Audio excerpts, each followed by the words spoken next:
Just had to enjoy the end of my dancing on stream there. Hi, welcome, Horties, to the show. It's Wednesday, my dudes. Wednesday, hump day, middle of the week. We'll see how things are going. How's everything going for y'all?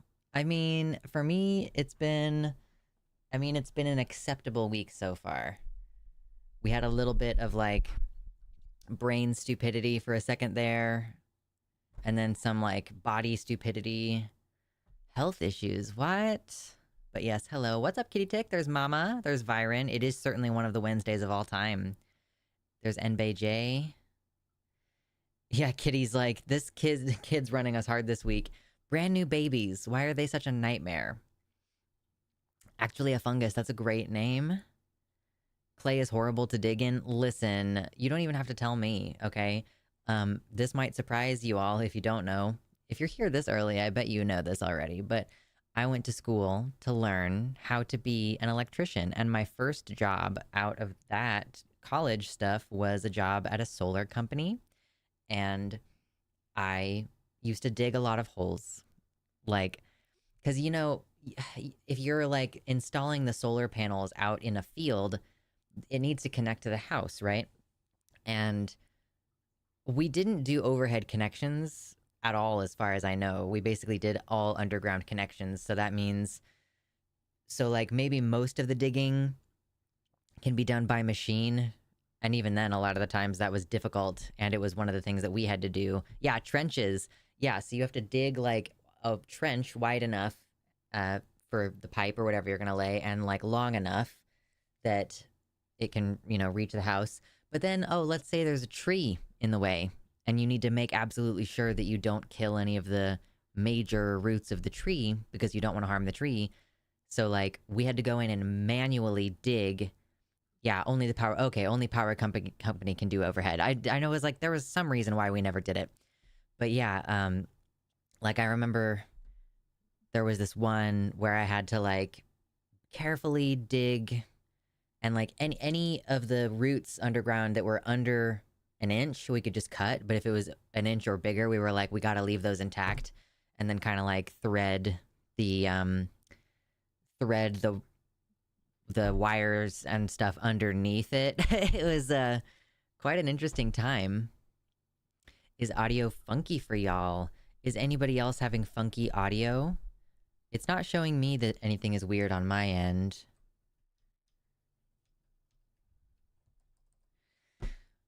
I'm doing good. I did cardio, a doctor's appointment, and I you'd a turf earlier. Hey, nice. Dally says, I want this week to be over. Health issues, checks, and inspection hit at the same time. Oof, yeah. That's a tough week. Aleph Not, interesting name, says, hi, I'm so tired I can't get up. That's not good.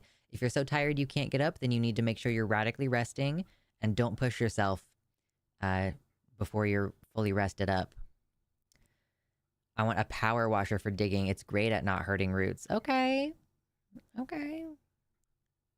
Liquefies the soil, makes it easy to dig out. Yeah, I had never really considered doing a power washer for digging. I wonder if that would be less expensive than paying 3 apprentices $15 an hour to dig holes. Diggy hole, diggy hole. I did upper body on Monday, and then I did lower body yesterday. Radically resting. Yeah, radical rest is actually necessary, y'all. Like, if you're experiencing fatigue outside the realm of what you're accustomed to having, then there's a good chance that that is like a COVID-induced fatigue. And if you push yourself through that fatigue, you can and will develop MECFS, which, if you go to the Physics Girl channel and check out her most recent couple of videos, it can just result in you not being able to get out of bed anymore at all. And that's not a fun time. And MECFS just kind of doesn't get better, as far as I can tell. It just seems like it doesn't get better. Jack, hello. How goes? So for me, how goes today? Yeah, I am a dwarf and I'm digging a hole, diggy hole. I used to have that song in my head all day because I was diggy hole all day. And yeah, oh god, there was this one time too where We were digging across, and it was like super dry, but I think it was clay. Like it was just super, super caked up and impossible to fucking dig through. It was awful. We were like chipping it off a 1/4 inch at a time. It was terrible. Ah! Yeah, that song is pretty cool. But yeah, how goes? So I don't want to get too into the intimate details, but today I learned why it's really, really good to have prunes or prune juice in your house. I found out. I've been camping lately. Ooh, that's sexy. I am almost done with my hunter's education course. So in Kansas, you actually have the option. I'm not going to camp and like sleep overnight outside for the most part. Like that's not really what I'm here for. But I am getting into outdoorsy stuff. So I'm using your camping reference as a bouncing off point to talk about whatever I want to talk about. So in Kansas, you can do like a fully in-person hunter's education course. You can do the quote internet assisted one, which is like most of it's on the internet, but then you have to go in for a field day. And then a few years ago, they actually introduced the NRA hunter education course, which basically is like fully online. You don't have to do any indoor whatever. Like you don't have to go a place and like learn in person anything. So I basically spent a lot of my day today just chugging through trying to finish that, and I am going to finish that tonight, I think, and then tomorrow I'm gonna make sure I print out the certification thing, and then I'm gonna go to ye old Walmart and kind of just get my fishing and hunting license. And, this is fun. I know that not everybody here cares about hunting, but I care about it, so therefore you have to deal with me talking about it, or leave. Hit the like button before you go. I got some new arrow tips for my bow because I am going to be hunting rabbits. So these are my new arrow tips. I know they're a little bit funky looking, so these are supposed to be good for hunting small game. I could have gotten blunted ones, but I figured I'll just get the sharp ones because whatever, why not? My bow is only 20 pounds, so I figured the sharp one would probably be a little bit better for me. But they've got these weird little spindle things because it basically, if you miss your target, it'll like drag through the brush and then flip upward so that your arrow doesn't get lost in the underbrush, because it's really, really easy for that to happen. Super easy for that to happen. So I'm literally like hoping that before the end of this month I might go hunting and catch a couple of rabbits and fillet them up, and I don't know, probably deep fry. I mean, I don't have a deep fryer, but you know what I mean, like fry them. So yay. Hunting? No, I said we're going out hunting. Get ready to slay. I do that every day anyway. I don't have to go anywhere to do that. Look at this hair. You know? I don't have to go anywhere. A hammock tent? I have never heard of a hammock tent. That sounds fun though. Get a cot. Yeah, I am actually going to be like technically kind of sort of camping soon, and like, listen, I'm not an outdoor person. I'm gonna bring an air mattress. You know, I'm not trying to be uncomfortable. Yeah, try to aim for the front half and don't hit the guts. No kidding. Yeah, you try to hit the chest area if you're able to be so accurate, and then when you're skinning it, there's a whole procedure for like not perforating the guts. My pop-up tent is long with a low ceiling. It has multiple zipper champers? Zipper champers. Is that a part of a tent that I'm just not aware? I'm not a camping person, but getting out of it is like emerging from the womb each time. Just, I'm emerging into the world for the first time. Cot is good for sitting on too. Yeah. I'm not going to invest in camping gear is the thing. I have an air mattress because my dad gave me one when I didn't have a bed. and I used it for about a week. And then I started sleeping on my beanbag chair. And then I got a bed.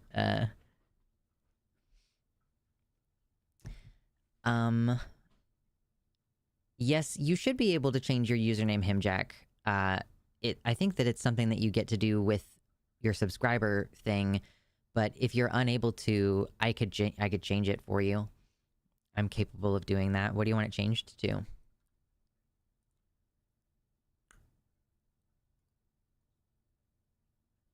Let me look. Let me look for you. Himjack.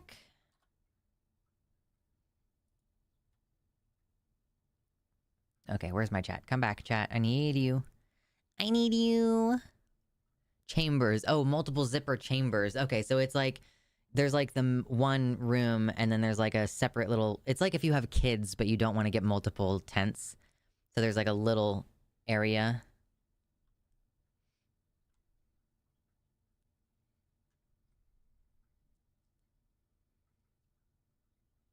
I actually like sleeping on the ground better than on a cot or mattress because of the autism. Yeah, no. That's not me. I respect you. In a box with an exclamation point? Is that the whole thing? In a box with an exclamation point or just in a box? I require clarity. Thermarests are a neat step between air mattresses and just being straight up on the ground. I think I've seen those. Thermarest, it's like, it's more for like, you put your sleeping bag on top of it kind of deal, right?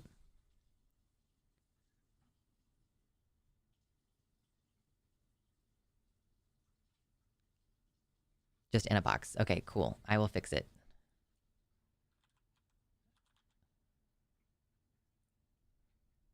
Okay. You might need to refresh the website to get your new name going, but it should be changed now. Huzzah! What's up, Fuzzums? Great name. Happy Pride Month, Olive. Yes, hello everybody in the YouTube chat. You are the redheaded stepchild of chats. I don't always pay attention, but I'm doing better. I prefer hammocks at this point, but only really nice ones, and I need a bug net at least. Right, yeah, see, that's the other thing. Like, I don't want bugs. I do like the sound of rain on the tent, but you have to make sure you have, like, a waterproof tent, or it's gonna be a problem. I made the mistake of letting my boyfriend choose the tent last time. He is like 4 feet tall. Yeah, you're in a relationship with a dwarf. Not quite a hobbit, because a hobbit's only like 3 feet tall at max. But yeah, like a dwarf. So, it's man, June. Such an exciting time. Such a good month. Lots of weird news right now, but, you know, we're just gonna aggressively ignore that for the first hour or two of this show. And we'll fucking get to it when we get to it, okay? Sleeping rough doesn't just mean camping gear, heavy-duty clothes like coveralls and Carhartt wear is life-saving. Oh my god, yeah, my Carhartts are, like, such a necessary thing to have in the wintertime and, like, any, like, the cooler times of the year.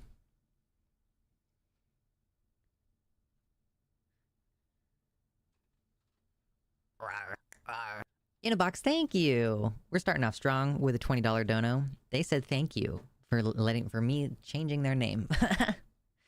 Excellent. I appreciate you.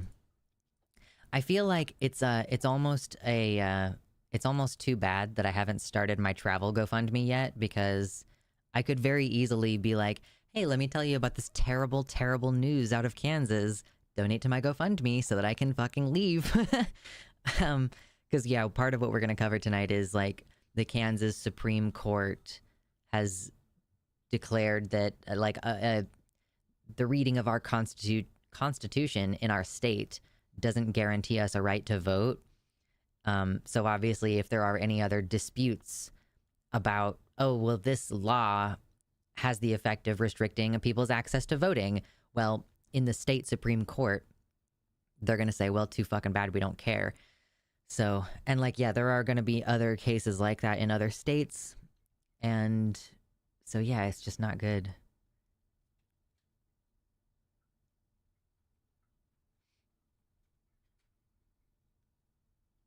You can always make your own waterproof tarp with oil and wax. That's one thing that like beeswax is good for.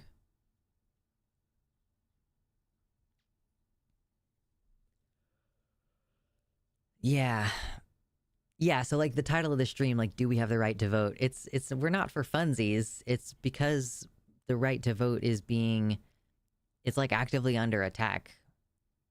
And it's just gonna continue on that way. It's not gonna stop in Kansas. I will say, nah, we'll get into it later. I'm not gonna like comment on it right now. We'll get into the segment later. Angelica. And then the other major story that we have tonight is that today, I don't remember if it's the Senate or the House, but they're starting the process of voting on a bill that is like the right to contraception bill is what they're calling it. So they're attempting to pass federal legislation protecting women's right to contraception. I mean, presumably everybody's, but you know that they're going to focus on women's rights. So if you can't vote in your state, then you don't have to pay taxes, right? If only it worked that way. But yeah, I don't want to get too heavy into the commentary right now. We'll deal with it in a bit. We'll get there eventually. My hair is doing a very shiny, wavy, weird thing right now. Happy lettuce, guacamole, bacon, and tomato to all you cool kids. I thank you. It is Pride Month. I saw that Demon Mama is going to stream later tonight, and she's doing a comprehensive, we're going to cover all the different Pride discourses thing. I feel like we did talk about some Pride discourse over the last couple of streams, but not in a way that I felt like, oh, let's make a segment out of this. Yeah, many people already pay taxes who can't vote. For example, anyone under the age of 18. Like, have you ever considered, like, that, yeah, like, a 15-year-old who has a job because she needs to help support her family has to pay taxes but can't vote? And then, like 10-year-olds pay sales tax when they buy shit. Like, why? It's because our country is built on a bunch of crap that people claim to believe in but don't actually believe in. Exactly, mama. The no taxation without representation people, when minorities are denied the right to vote, they go... They're sleeping on it. Absolutely sleeping on it. Let me check on Twitter really quick. I was having a moderately amusing interaction with a gender-critical turfy person earlier, and I wonder if she's responded to this last message. Nope. She didn't respond to this last message. So here's the funny thing. I don't really care about the nobody turf who responded to me, but I do want to show you something very funny. Earlier, I was on Twitter, and I was like, okay, is there any news on Twitter that will indicate to me what we should talk about on the show today? And I saw that TERFs was trending. And I was like, oh, why TERFs trending? And so I clicked it, and you know, it brings you to the search page, and it showed the the top results. The top result when you search TERFs on this website. See, here's TERFs in the search bar. The top result is people J.K. Rowling, which is just hilarious. Like, I think objectively, that's very, very funny. I mean, I guess if you are a TERF, it's not very funny. But to me, it's deeply amusing that, you know, this is a website that is kind of actively hostile to trans people, right? Like, I don't think anybody thinks that Twitter is like a trans positive, trans accepting space, especially at this point. And even that, you know, she cannot shut up talking about trans people for one fucking day. And so, yeah, she is the top search result when you search TERF on this website. Absolutely absurd.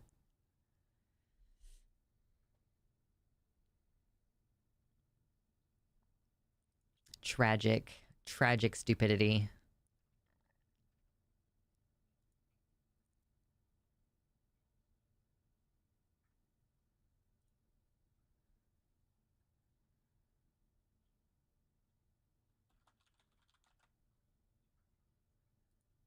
just responding to some dumb shit real quick because it's fun.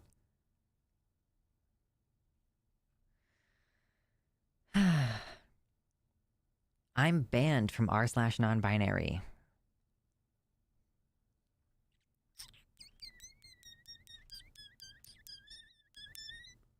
Sorry.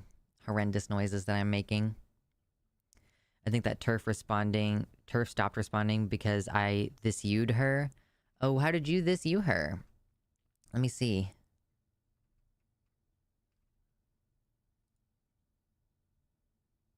Every time someone challenges my bigotry is gaslighting. Yeah. I kept pointing out that what she was doing was portraying herself as a victim in order to justify ad hoc retaliatory action. And she didn't seem to be a huge fan of that. I think she stopped responding because she couldn't, like, come up with a reply. Like, just for fun. TLDR. We'll run through it real quick. I was like, Lamau, I saw that TERFs was trending and this is what I found. And she goes, and she's not claiming she is a man, referring to J.K. Rowling's bio here, writer sometimes known as Robert Galbraith. And I was like, hey, that's a non sequitur. And she said, why? And I was like, okay, so you're fucking missing the entire point of the post. Let me explain. It's funny that her profile is the top search result for the term TERF. And this woman goes, why? Funny if you're a misogynist who uses hate speech like TERF. And I explain, yeah, mostly because she can't talk about anything else. And, like, that's very funny that she is affiliated with the term TERF, even on this website that is notoriously anti-trans. And then, like, yeah, Elon suggested she might want to get a hobby. She says, yes, he was being misogynistic, telling a woman what she is allowed to talk and care about. That's number one. This is what these people do. They portray you as doing something aggressive so that they can justify retaliatory action. They portray themselves as a victim, and then any action that they take is justified, right? So Elon Musk did not tell J.K. Rowling that she is not allowed to talk about trans issues. Elon literally has the power to delete her tweets and to, like, limit her account, you know? And he didn't do any of those things. He like, I'm not saying it wasn't misogynistic for a man to basically be like, you should smile more. That's effectively what it, like, boils down to, right? And then she also says, and she talks about it because she recognizes the attacks on women and girls being shut down by people like you. Like, okay, so you've twice now used exaggeratory language, what she is allowed to talk about, and the attacks on women and girls. So I was like, yeah, you all have this tendency to twist people's words and actions into the worst possible interpretation in order to justify any retaliation you already decided you wanted to engage in, and I don't really respect those abusive tactics. She says, don't like it back at you? Okay. Like, okay, you've just claimed that I'm being abusive because you are extrapolating from your previous experiences because you're framing yourself as a victim to justify lashing out at me. And then she says, oh, so it's okay to bash trans people for framing themselves as the victim. Like, okay, again, you're using this language bash, which is invoking violent retaliatory action. Like, am I bashing trans hostile women for framing themselves as the victim, or am I pointing out the tactics you're using and letting you know I don't respect it? She goes, what's the difference? One side you agree with, the other you don't. Be kind only goes one way for you. It's like she's bringing all this baggage from previous discussions into this. I'm like, okay, have I been overtly unkind at any point? Do you want to actually engage with me, maybe? And she accuses me of gaslighting. And then I'm like, okay, see, yeah, you're just using the most inflammatory language possible to portray my actions as aggressive. You responded to me and accused me of being affiliated with people who bash and attack women.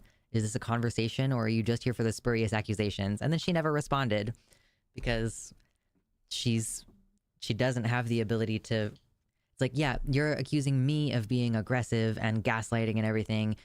You responded to me and accused me of a bunch of stuff. Like, you're just here to personally attack me and not have an actual conversation.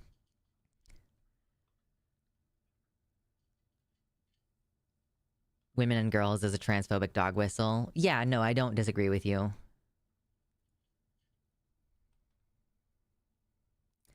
This was the This You. Mama Mephistopheles. Oh, okay. I see. You guys started like your own separate thing. So when I said, am I bashing trans hostile women for framing themselves as the victim? She said, what's the difference? And then Mama pops in and says, if you can't tell the difference between abuse and pointing out abuse, that goes a long way to explaining why you see matters of human rights as something that we can disagree on. And then she responds, so what happens when human rights conflict? Good question. The answer is your rights stop where others begin. For example, you don't have a right to bar trans people from public spaces just because you think we're icky. No one is banning trans women from public spaces. Just women. What? And I don't think trans people are icky at all. Sounds like projection. Clearly you missed the gajillion bills and movements to ban us from bathrooms, sports, libraries, and schools. By the way, is this you retweeting a post comparing trans people to animals? But sure, it's not about your own base disgust. Trans sheep are sheep. And then there's a dog wearing like a bunch of scrap wool in the picture. This you? Fun stuff. Sorry for my ignorance. How is women and girls a dog whistle? I think it's like in this context, the way that they use the terminology, you know, these are attacks on women and girls. It's like the way that TERFs talk about this issue is like they frame trans people and trans women in particular as like, you know, wanting to sexually violate women and girls. Like it's a way of portraying us as pedophilic, basically. Yeah, it's a way of insinuating that trans women are aggressive and dangerous and yeah, like why would you want to use a bathroom unless it's to get yourself off sexually? Like, okay. Great. Dumbasses. Cool.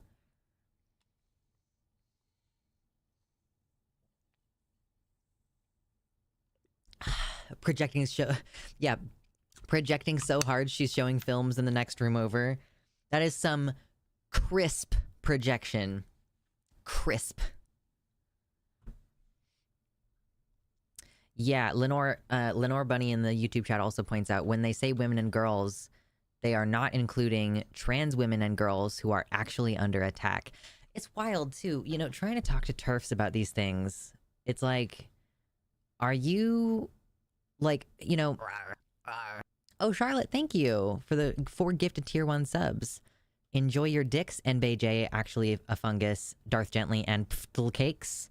Dicks. Thank you. Excuse me.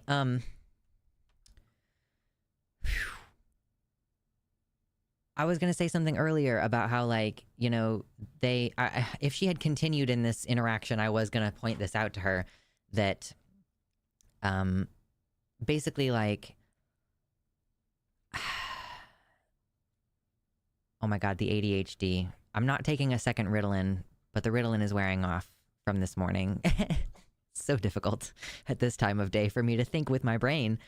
You know, women's rights are under attack. You know, like if cis women want to claim some kind of victim status, they can, but it is not at the hands of trans people. You know, it's at the hands of the, you know, the allegedly religious right, and they're attacking things like the right to abortion and the right to contraception and these things.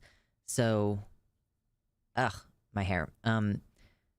So, like, you can say that cis women's rights are under attack, but they're not under attack from trans women or trans people broadly. They're under attack by conservative ideology. And then trans people's rights are also under attack by conservative ideology, except that a bunch of cis women are egging them on, and trans people are not egging on the limitation of rights for cis women. Later, Nuvenal, have fun at the pool. Ooh, I need to get a hair protecting cap for my hair so that I can go swimming and not mess up my gorgeous hair. It's so shiny. Wouldn't it be such a shame if I ruined it? Yeah, exactly. Notice how J.K. Rowling has never said a peep about Roe v. Wade being overturned.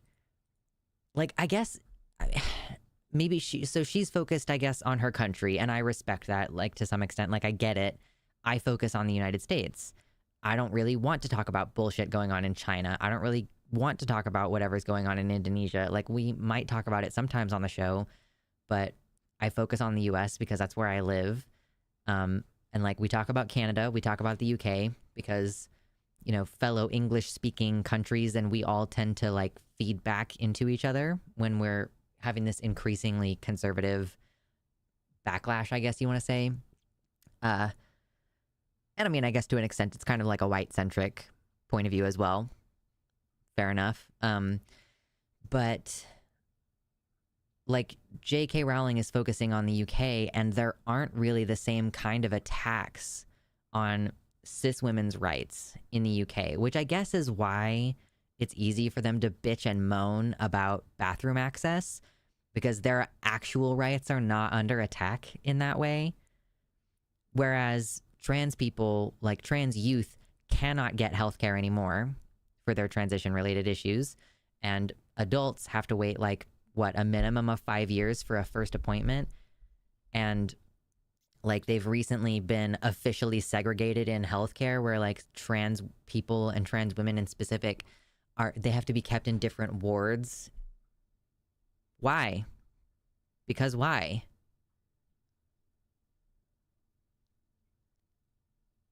Swimmers who wear glasses look into getting prescription swim goggles. One of my best investments ever.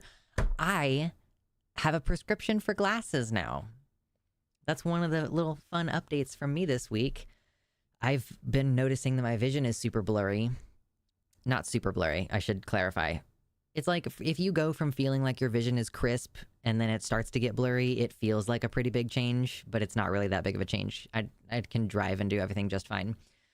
But yeah, I was like, you know, I'm going to find out whether I need glasses. That seems like a good idea. And I did go find out, and I do need glasses. But I have a mild astigmatism, so it's hard for me to focus at any depth. And I'm also a tiny bit farsighted, so I can't really see things that are up close very clearly. So like, I'm on my computer right now, and I'm having to like strain to focus a little bit. I can still read, but I have to strain to focus a little bit. So technically I could have gotten a prescription for bifocals, and like the main part of it would help me see everything a little bit more clearly, and then I could get like the bottom part of the bifocals would help me focus up close on my computer stuff. But that would be a lot more expensive, and I don't really think I need it yet. So I'm just gonna get some glasses for seeing my computer and working, since I spend a good amount of time here, whether it's working or playing games and trying to enjoy myself or whatever. So, and then, you know, there's also this thing that you do where you're like, I'm on my phone like all the time. So yeah, your boy is gonna be getting glasses in like a couple weeks.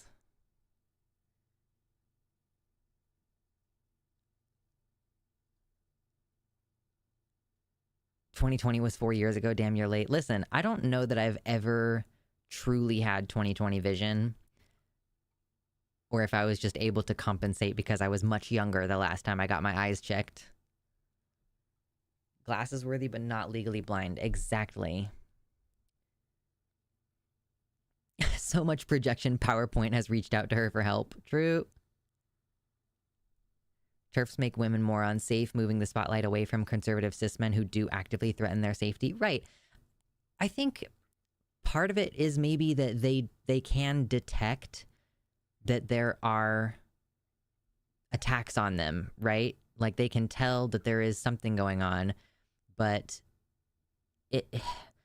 cis men, the patriarchy, all that stuff, the dominant hierarchy structure is, you know, it's easy to feel like you can't do anything. You can't fight back on it at all. So a lot of people, I think, misdirect onto a target that they actually do have power over. It's like the whole concept of canceling, but canceling someone that you mostly agree with.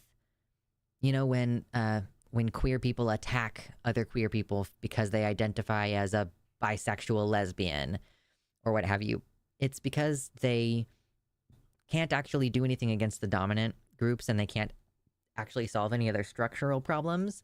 So they choose an easier enemy, basically. I thought JKR focused on the US when it served her purpose, though. I'm not totally sure. I mean, yeah, she doesn't focus on the US when it comes to the attacks on cis women's rights. My glasses are a gradient of pink and blue. They cost like $300 trans tax. Sag, I'm just gonna get some plain black frames, probably. I want to try to go as inexpensive as possible because it's my first pair of glasses. And I'm trying to save up to move across the country. Yeah, like my partner and I are both trying to make good choices this year. And so it's like, okay, I kind of need glasses because otherwise my eyes will continue to get worse. And like I need new tires on my car. That's going to be another kind of big expense that I'm going to have to do before the end of the summer. So donate so that I can pay $400 for new tires.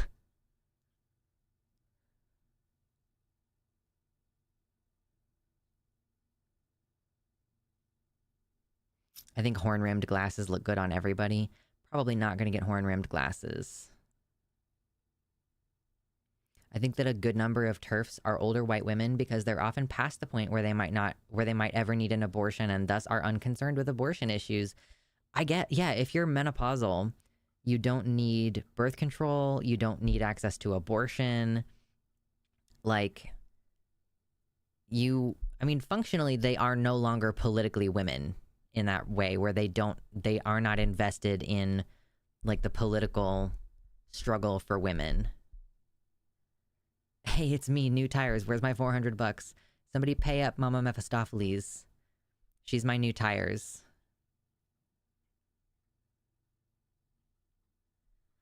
No worries, Charlotte. Ooh, another little fun thing. Just a fun thing. I had my first D&D session last night. We're playing a Stardew Valley themed D&D thing, which I realize, you know, my DM is like, this is going to be much easier than making my own characters and creating my own setting. Fair enough. So we did our first session last night, and it was a lot of fun. I did so much laundry yesterday, though. Like, I was just going all day, doing laundry, vacuuming, like, all kinds of shit. So I was exhausted. And I also made dinner. So I was very tired by the time we got around to doing our D&D session. But it was tons of fun. I'm playing a human druid, and he's gonna end up speccing into Circle of Spores, specifically. I don't think I'm gonna dual class. Like, I don't think I'm gonna have, like, oh, I'm also a bard. Like, I don't think I'm gonna do that. I'm just gonna stick with the Circle of Spores druid. And, yeah, it was a good time. I made people laugh on a couple of different occasions, and that always feels good. Like, sometimes I was, like, coming in and, like, saying something, not as my character, but just me making jokes. And then a couple times I was, like, just, like, typing commentary in the chat. And so it's nice. I'm in a group of, like, oh god, there's 7 of us, 6 players, 1 DM. I know 3 of them from before this campaign. So, like, half of them I know and half of them I don't know. And so it's nice to be in a group of people that you're, like, mostly unfamiliar with and be like, haha, these people like me. I'm funny. Haha, I did it. I'm likable. So, it was a good time. I wasn't planning on doing a romance subplot, but my character had a conversation with Leah, who's like the redhead artist who lives in the woods. And I was like, oh my god, I love her so much. Ah! I wouldn't multi-class on a first character. Yeah, and Circle of Spores does well as like a dedicated class anyway. Human druid bard describes me. Nice.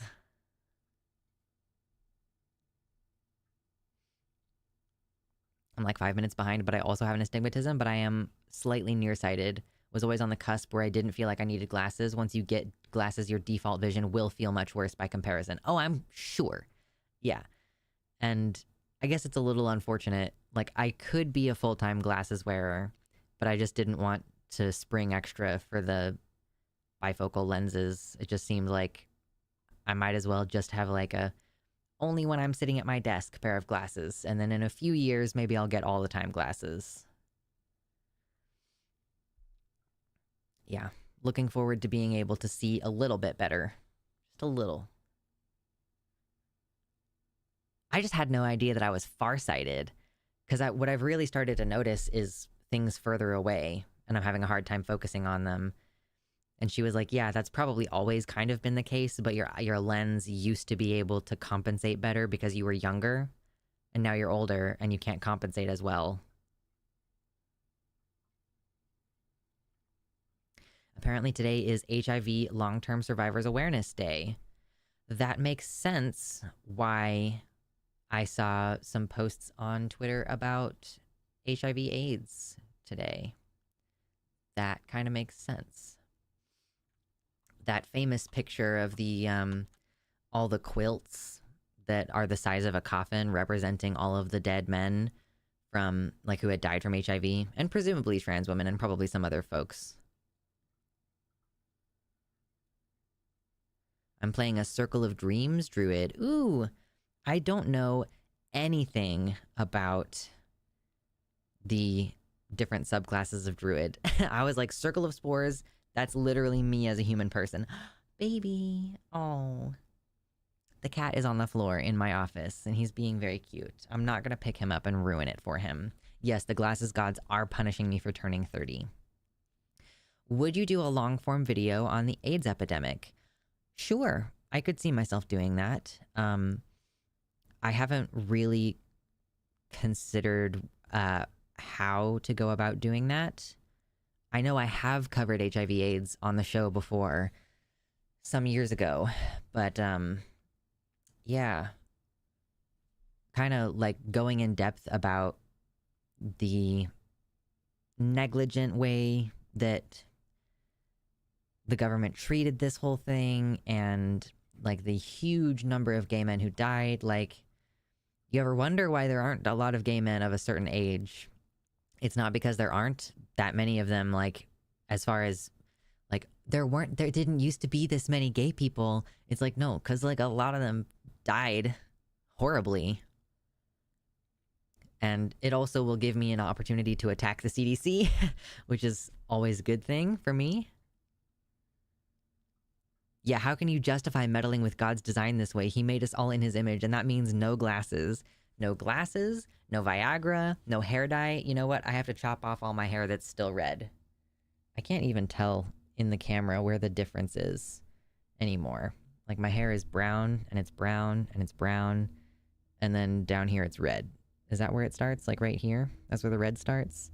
I still can't emotionally handle cutting off that much hair. But I am ready to have the red out of my hair. I'm nearsighted. I wear glasses for everything that is not reading or whatever. Yeah, I think being nearsighted is much more common. So like, yeah, I'm farsighted in the sense that my vision is clearer farther away, and I can't see as well up close. But because I have an astigmatism, I can't focus very well at any distance. So technically, I need glasses that address far distance and close distance, but I'm getting glasses that only address the close, I can't see up close problem.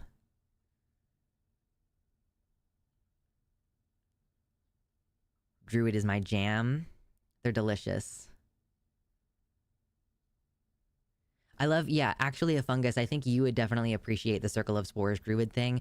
It's functionally like playing a necromancer in some ways. Like, you have healing abilities. You can use them, but you do still have access to the normal druid spell list.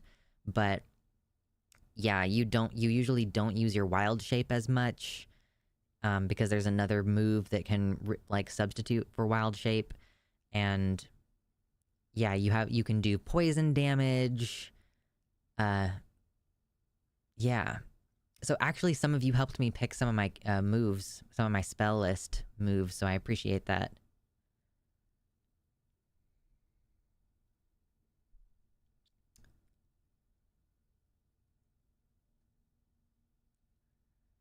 Simric says, my Circle of Dreams druid is a 17-year-old urban druid who has a fey pact with the Great Trash Heap. That's nice. I have wanted to try a necromancer for a while. Yeah, I don't know anything about playing an actual necromancer, but having a druid that's just, like, really kooky and super into death, basically. He's just really obsessed with death.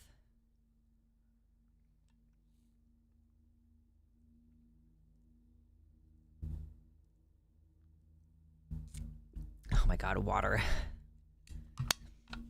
Make sure you're taking care of yourselves, okay? Have you been getting enough sleep? Have you been drinking enough water? Have you been getting enough fiber in your diet? Because I can tell you firsthand that if you don't get enough fiber in your diet, you will become regretful. Welcome to being old.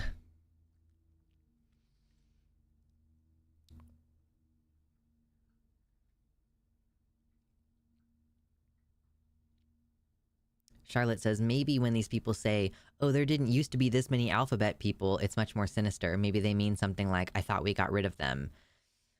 Yeah.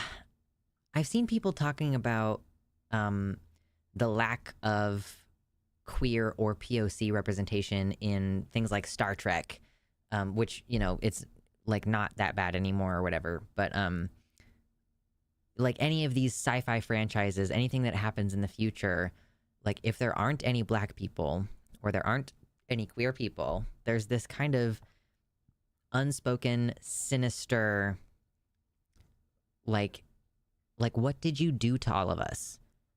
Like, we do exist in these spaces. We work in engineering. We work in the med bay. We probably are on the bridge. Like, what did you do to us? Why aren't there any of us there? You know, like, it's kind of sinister and scary.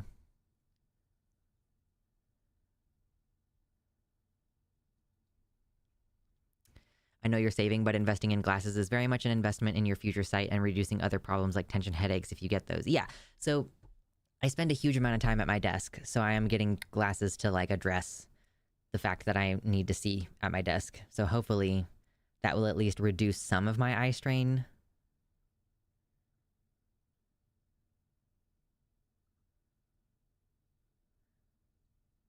I have made muffins out of Fiber One cereal before. I need to get some grape nuts, you know? Oh, just really, really go for it. Woke up today from a nightmare. Had to run for my life from people who wanted to harm me.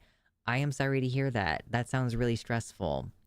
I don't usually have to run in my dreams, but I did have a dream recently where someone was trying to break into my house, and it was scary. I was like, oh, maybe I'm having some problems with feeling secure. Maybe. I have actually heard chuds claim that it's because in the future we would cure being gay or trans. Yeah, just a fundamental misunderstanding of the human condition. You can't cure it. There are people trying to say trans people weren't at Stonewall or weren't a, quote, big part of it. I did read recently that, you know, people tried to give Marsha P. Johnson all this credit, and also Sylvia, I can't remember her last name right now, but, like, Marsha wasn't there at that, like, initial altercation, but she was involved later on in, like, the taking that in and, like, taking this event and turning it into, like, a community organizing thing. So that's why she gets credit in that way.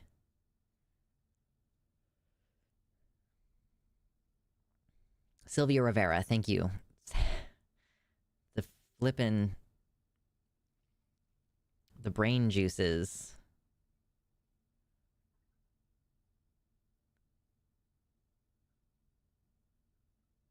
I heavily encourage skipping glasses frames that don't have nose pads. Yeah, I'm gonna bring my partner with me, because I paid for the, like, eye exam, he's gonna pay for the glasses, and also he's been wearing glasses since he was, like, a kid, so I'm hoping that I get, you know, a 30-year expert in glasses choosing, helping me out, figuring that out. Do you have something to say to me, sir? Hello? Hi. Uh-huh, that's what I thought. He picks his head up and looks at me, and then he's like, I'm gonna lay back down.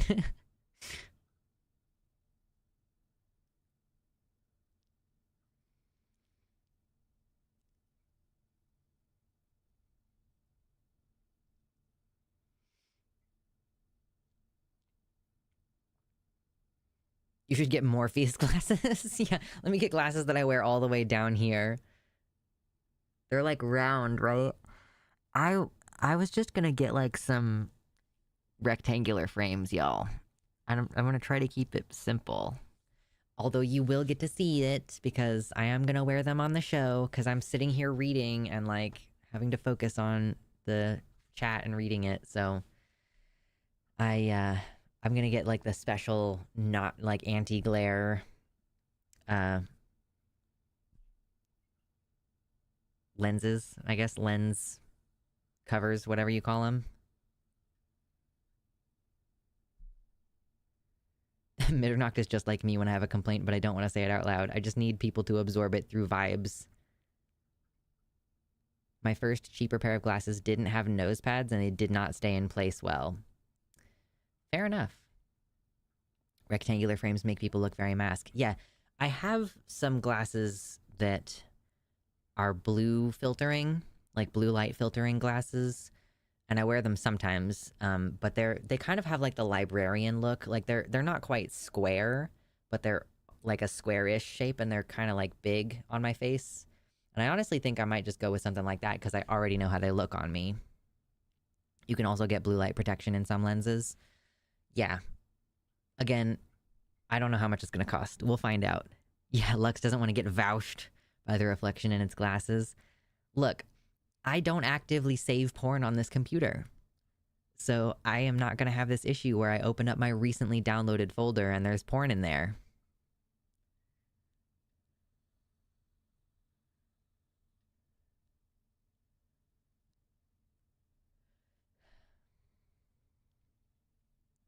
I'm non-binary, and when I went to get glasses, because I'm a tall person, I could only choose between two pairs that were not pretty, but they work and were covered by insurance. Hell yeah. Yeah, I'm gonna pay cash price because I haven't had insurance in years. I have blue filtering glasses. I wear them all the time because they make me pass better. It's good to wear glasses all the time because also the other thing is that did you know that you can get COVID in your eyeballs? It can like, you can, because it's a mucous membrane.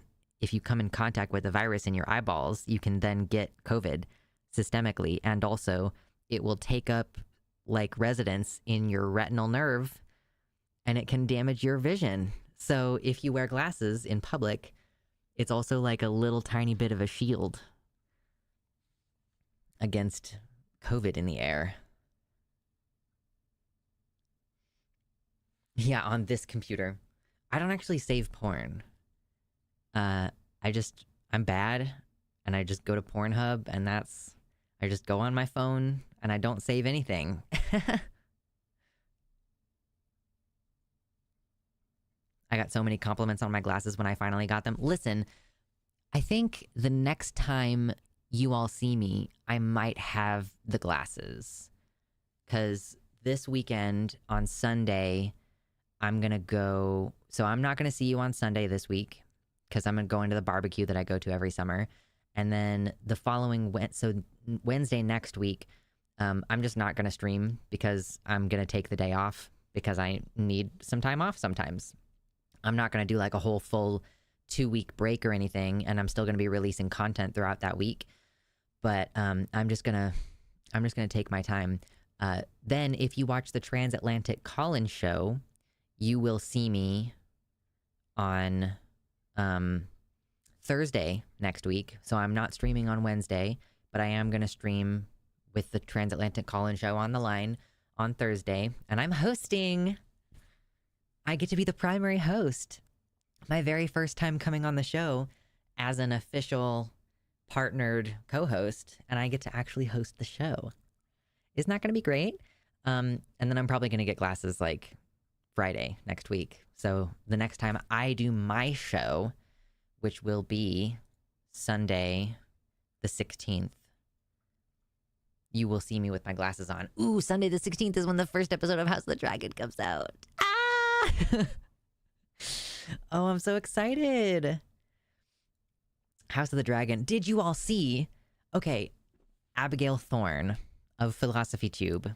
She not only was in the first season of Star Wars Acolyte, which is great and very exciting.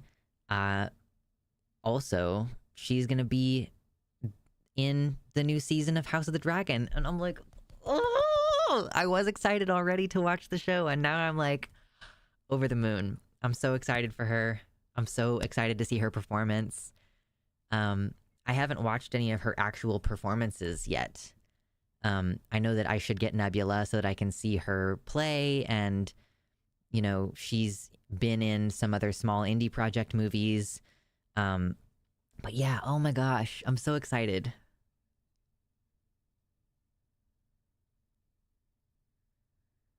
Only people who don't wear glasses think that glasses protect your eyes. Well, my person who's been wearing glasses for like 30 years says that he never, ever, ever, ever, ever cries when he's cutting onions because there is a literal protective pocket of air behind your glasses. Maybe it depends on how closely they fit your face. So it's not just me claiming that. Can you watch House of the Dragon without watching Game of Thrones? Yes. You will appreciate some things about it more if you have watched Game of Thrones, but you do not need to have watched Game of Thrones to enjoy the show. It's really good. And they're very different shows. Game of Thrones takes place, I mean, across the whole, like, in the first season, you're like, okay, we're starting here, and then we're starting here thousands of miles away, and then we're starting here thousands of miles away from both of those locations. House of the Dragon, at least in the first season, is a little bit more close in. It's a little bit like focused on like a smaller cast of people. And then, of course, as we get into seasons further ahead, there's going to be more traveling and like going to different places and meeting different people. And so the cast is going to kind of expand. So yeah, no, you definitely do not have to watch it. You don't have to watch Game of Thrones to be able to enjoy the show. Who are you going to be hosting with? I can't remember who I'm doing my first episode with. I know I've always done Transatlantic Call-In Show with Arden, so I'm going to have one episode with Ben. I'm going to have one episode with Josie Caraballo, and then is the third one with Arden or someone else? I can't remember. I'm not sure which one they are. I think the first one might be with Ben. I'd have to double check. What percentage of folks just walking around are we thinking just have COVID? 5%, 15%? Is it supposed to be as common as the cold or flu right now? I know novel virus meant, guys, we got a new one of these, but yikes. Yeah, so let me see, wastewater levels. Much of the US has currently entered a rapid COVID surge. Wastewater levels in the Bay Area of California are near all-time highs. Walgreens test positivity is at its highest since February. Similar trend elsewhere and globally. COVID is back. So we're basically in the middle of a huge, gigantic spike right now. And like I've seen some graphs comparing this wastewater data to like the confirmed cases. The confirmed cases used to kind of be in line with this, and then they've just gradually flatlined, basically. But yeah, so if you can see this, like, this peak that it's at right here is basically in line with the highest peaks for the San Francisco area. Yeah, it's going to be fun going on with Ben.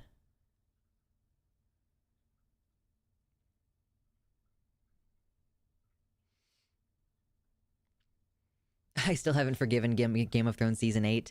You can't tempt me, HBO. I'll never forgive you. They're dramatically different shows with totally different showrunners. I will say the first season of House of the Dragon, most of the episodes were directed by women.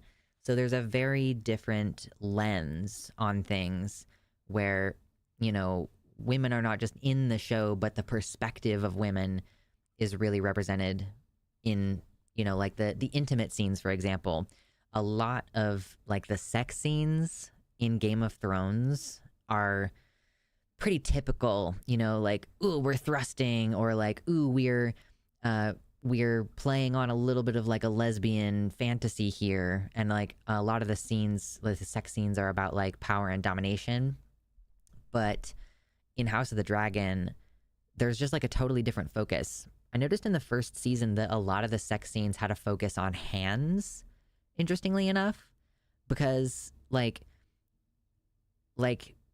grasping hands, or like what you're doing with your hands in the scene, kind of like have a lot of emotionality behind it. And yeah, it's honestly really, really good in my humble opinion, but I completely understand being kind of turned off because of how shitty Game of Thrones went. But that was not like HBO's fault. That was because Dan and Dave wanted to quit the show. And like, I guess HBO could have insisted or fired them and been like, let's give it to someone else. I don't know.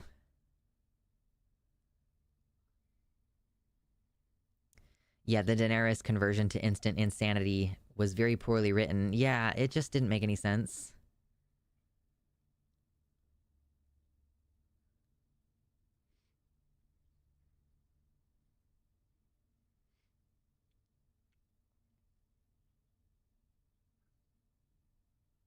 I was so tuned out until you said the word lesbian. There is like a sex scene. It's not exactly a sex scene in Game of Thrones that is a little bit, it's basically this sex worker is teaching Daenerys how to please her husband. And so there's like mock intimacy in a way. And then in the House of the Dragon, you kind of have a sense that if lesbianism were allowed in this universe, then many problems would not have occurred. But, you know.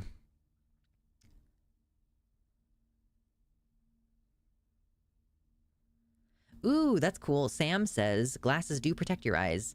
There was a study or something in 2022 that showed that people who wore a mask and glasses were less likely to contract COVID than people who only masked. Good stuff. Makes me think of how the director and showrunner of The Witcher are women, which is why they dropped the original actor. He was super misogynistic and impossible to work with, I guess. Do you mean Henry Cavill? What?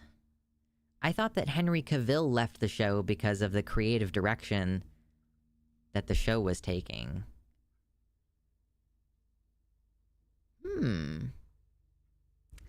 I had not heard that Henry Cavill is super misogynistic and impossible to work with. Interesting.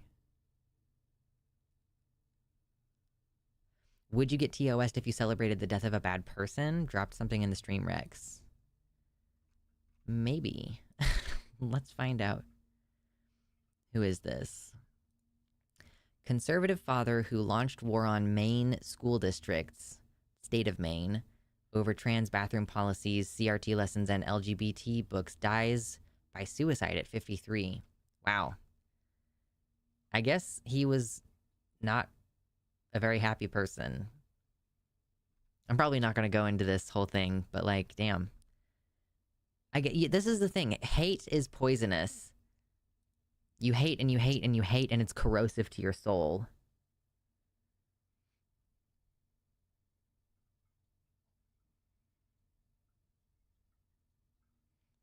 Glasses wearer and mask wearer here represent.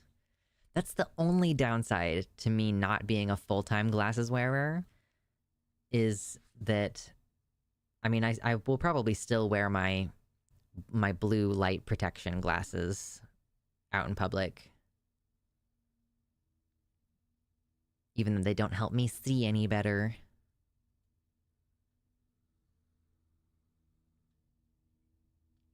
I've never heard of Henry Cavill doing misogynistic things. That show was just a mess from the start, though. Kitty Tick says that is what I read happened. Unfortunate.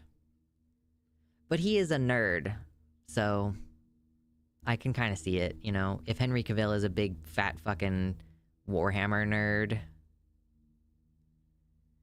GOT is in medieval times, kind of, yeah, functionally. It's in a medieval setting, and being gay was looked down upon. And yeah, they do address homophobia in Game of Thrones.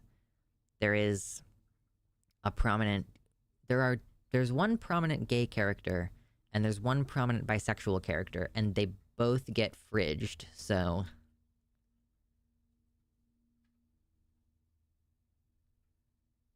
I've mastered the art of creating an airway enough to not fog up my glasses. The glasses / mask fog is very real, though.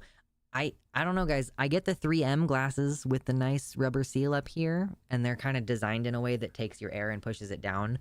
And my glasses do fog, but it's like when I'm working out and like heavily respirating. Some people have no idea what I look like because I'm covered most of the time. Yeah, it's like mask plus sunglasses. You cannot see me.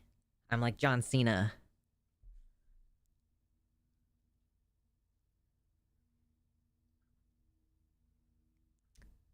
Oh yeah, Callan's podcast. I've never listened to Callan's podcast.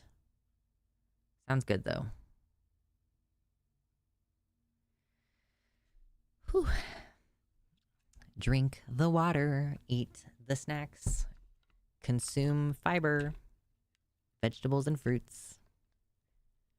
I think part of the reason why I'm having such weird gut issues is because I was like, ooh, I'm bulking. I need to get like so much more protein in my diet. And then it made me super constipated.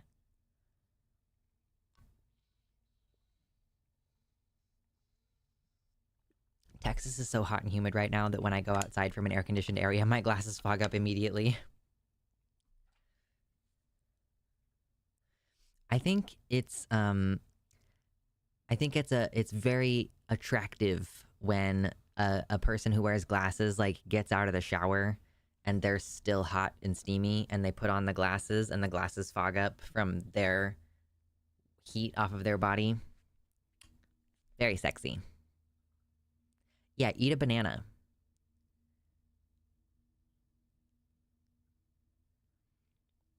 People follow me around the stores when I wear the mask and sunglasses. It's annoying. Are you a person of color? Or is this like a white person gets to experience racial profiling for the first time? Mix in some quinoa or lentils. I don't have any quinoa. I do have some dried lentils, but I don't usually cook with them. Excuse me. Excuse me.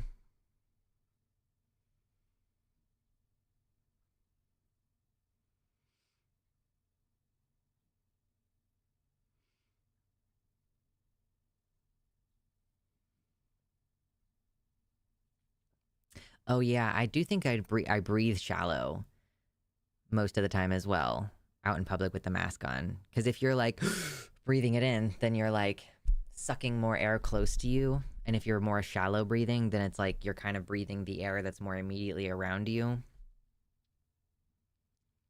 Take apple cider vinegar supplements with greasy or heavy protein meals. It does wonders for digestion. Yeah, mama. Yeah.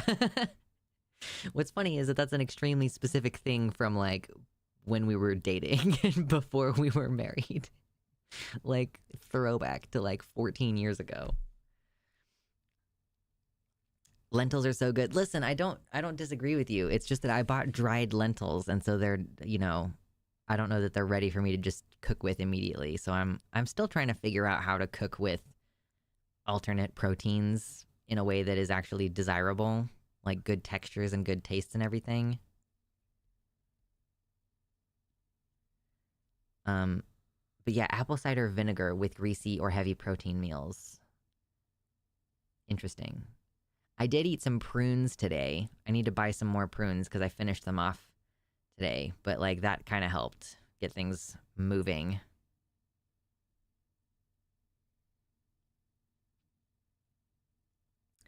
Henry Cavill being misogynistic was something I had read as a rumor after the big backlash was hitting, because people connected it to him saying he'd play Geralt as long as the show stayed faithful or something.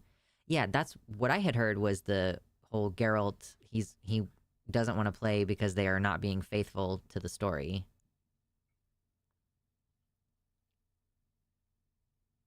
Okay, so it was just a rumor. The misogyny thing was just a rumor?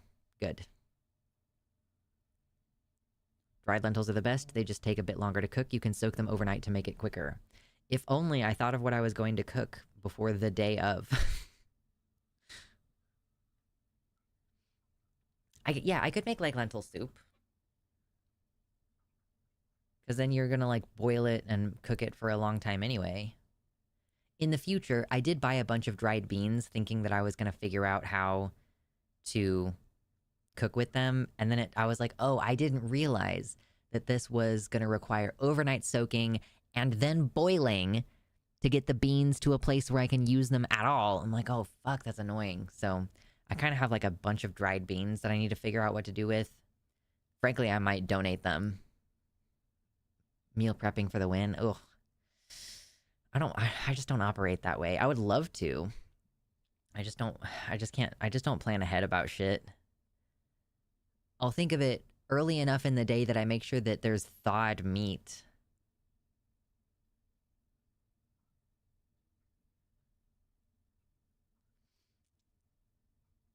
Dried beans are way more annoying than lentils. Fair enough. Yeah, dried lentils are so small. They probably go pretty quick.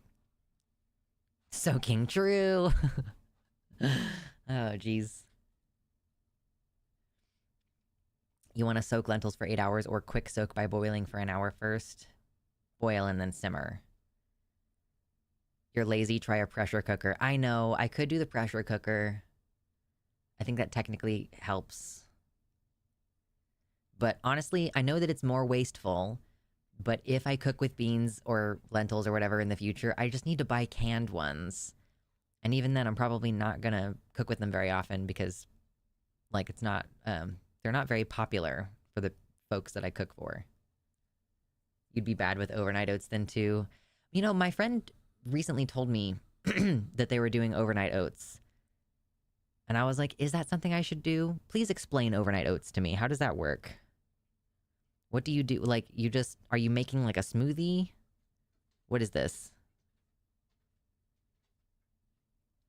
Viagra doesn't impact orgasm, Andes. If you're curious about Viagra, it doesn't have anything to do with orgasm. It only has to do with redirecting of blood flow. And actually, it was found that Viagra, like while they were doing clinical trials and stuff and figuring out, because it was originally supposed to be like a heart medication, and they found that it had this effect of, you know, creating erections. And so for people with penises, it makes them have erections. And for people who don't have penises, it actually was found to help with period cramps, like a lot. But if you have low blood pressure, then you really shouldn't take Viagra. So I have I have a tendency toward low blood pressure. So oatmeal, but you don't have to cook it. Okay, but I can just buy packets of instant oatmeal and then put it in the microwave and then it's ready. I like to prep beans because it makes me feel good about myself, like I have my shit together.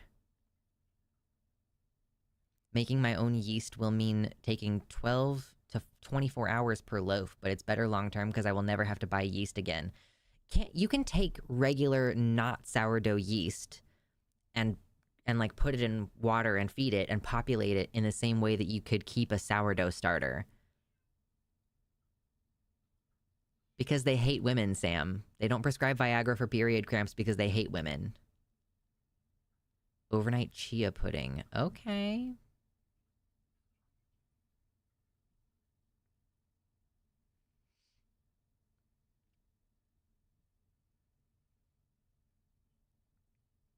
They couldn't get any funding to do more studies on Viagra reducing period pain. It was not deemed important enough. Exactly. Yeah. They were like, oh, we're going to make so much more money on, like, marketing this as a penis pill. Like, you just left 50% of the market on the fucking cutting room floor. How stupid is that? Just like, oh, no, we've decided that we're not going to market to 50% of the population.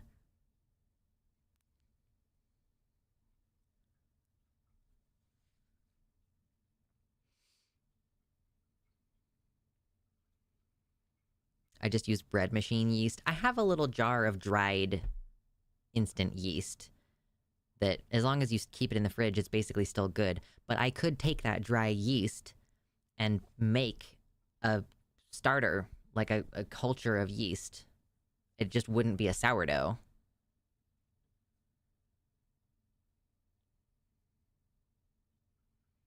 They didn't really properly research how it is used as a boner pill either, and it hurt a lot of men too.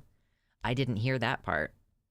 But yeah, it can cause blindness because it redirects your blood flow. Like, you could pass out, or like you could have not enough blood in your eyes, and like, yeah, it can cause pretty significant issues. The cat, he screams.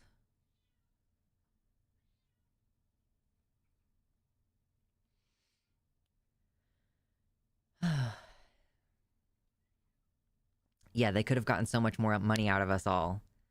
But, you know, they didn't do adequate studies. Allegedly, Kitty says that they didn't do adequate studies on how it affects men anyway, so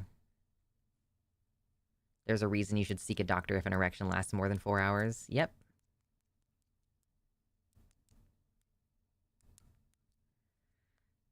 Taking medication that affects your cardiovascular system, you might want to be careful. Many of the side effects were still not known, considering some men took it like a lot. Right, that too, you know? Your blood necrotizes in your dick. Oh my god.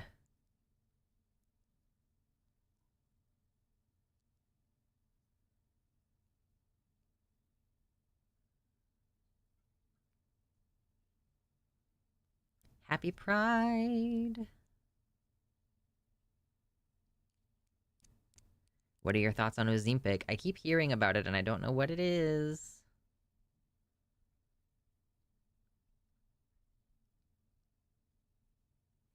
As a heart medicine, it has a set schedule, but people don't have sex on a regular schedule. True.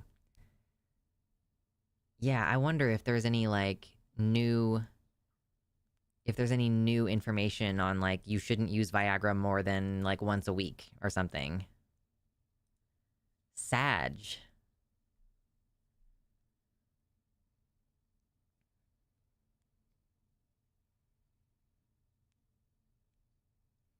People also underestimate the damage that Adderall can do to your heart when you mix it with caffeine.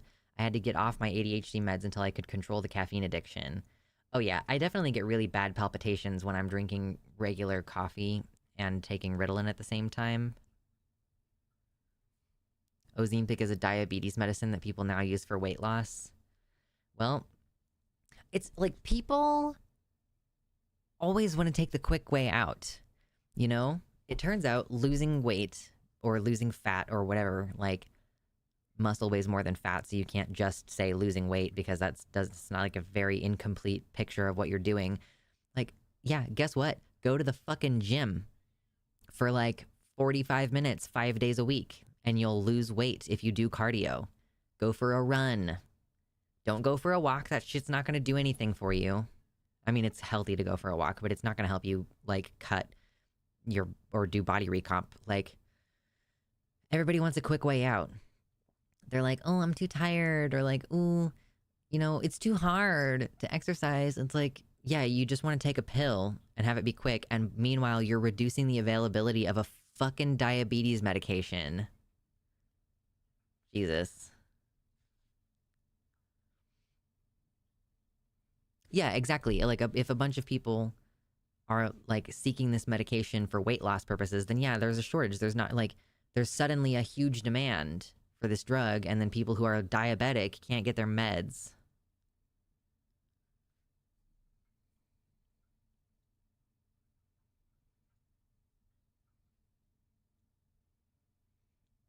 Is sex a sport?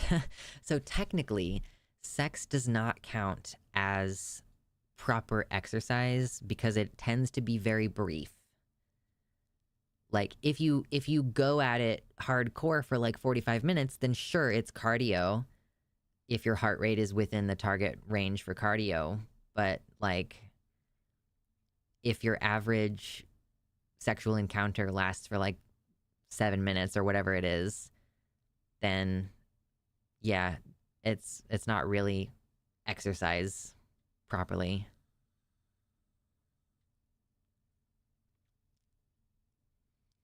I'm disabled, so no, I can't just work out and run. Am I talking to you? Or am I talking to, like, most Americans who are stealing from diabetic people? Like, people who are obsessed with their appearance to the point where they'll take a prescription medication that's not meant for them.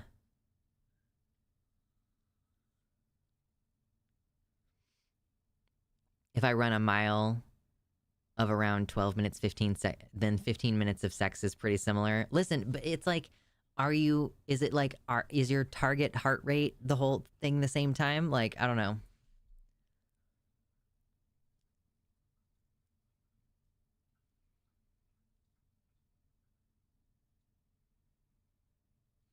Sam says that Ozempic was only released as a diabetes medication because they knew it would be approved faster. It was originally developed to be a weight loss drug and heavily pushed on doctors in LA to prescribe. Interesting.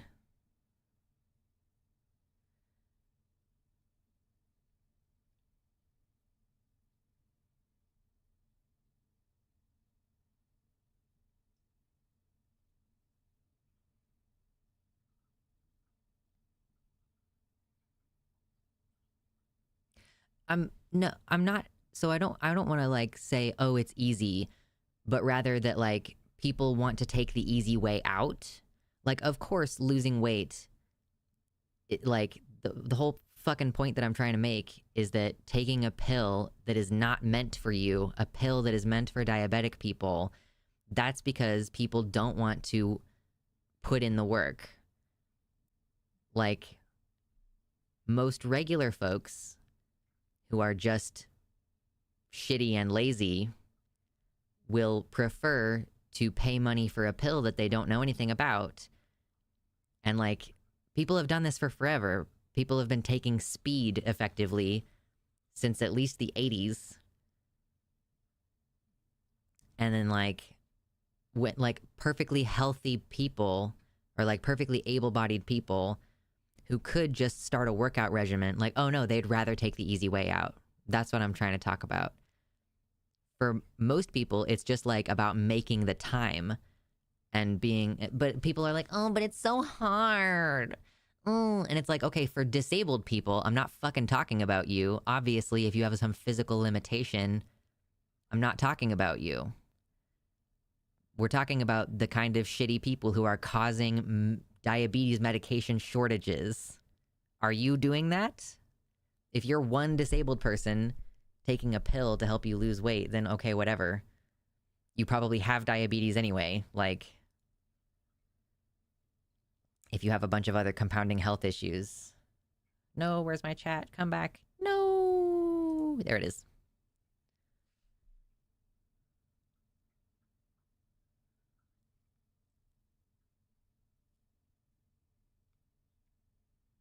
How do you feel about gastric bypass surgery?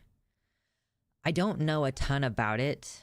I think that it's done in really extreme cases. And as far as I understand it, gastric bypass surgery is something that you do after you've tried a lot of different things and they haven't worked.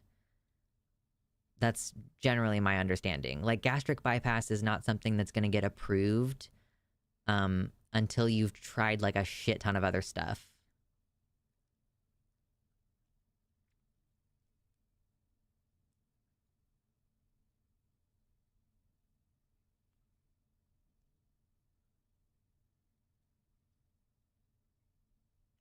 It's not like they're getting away with it. Ozempic face is real. Are they like, do they like lose a lot of fat in their face and then like it's really obvious that they're just taking a weight loss drug?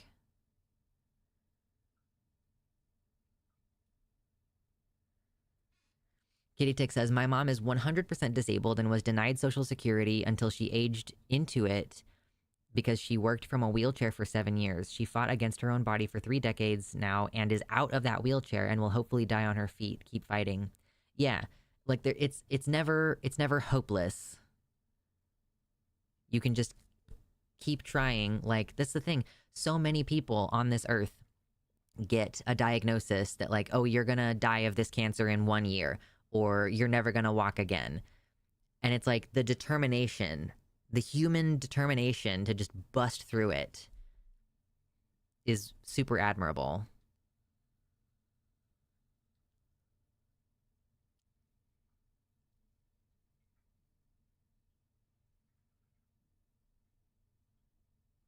Saggy, sunken in face, aging people 10 years. I wonder if that's from Ozempic or if that's because one of the many effects of COVID is that it can cause, like, oh, there's a word for it. I don't know what the word for it is. It's lipo something. But basically, like, it can just break down all the fat in your body. And so you're thinking, oh, that person looks really good. But it's actually just like their body cannot make fat anymore.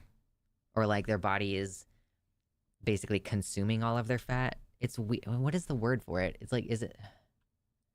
I'm not going to be able to find it on a Google right now.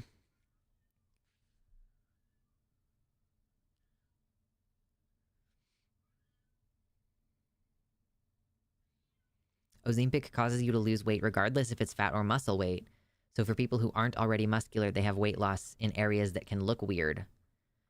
That's terrifying. If this thing is like, ooh, it's going to cause you to lose muscle as well. Oh man, I would hate that. Not ketosis. It's not like a dietary thing. Like...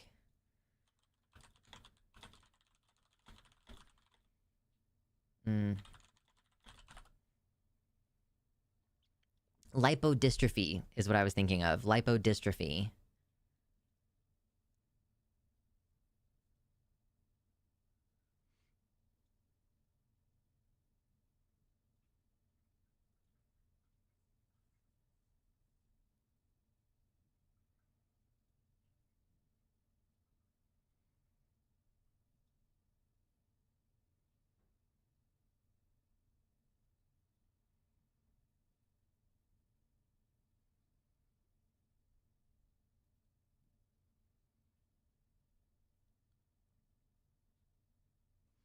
Water, water, water.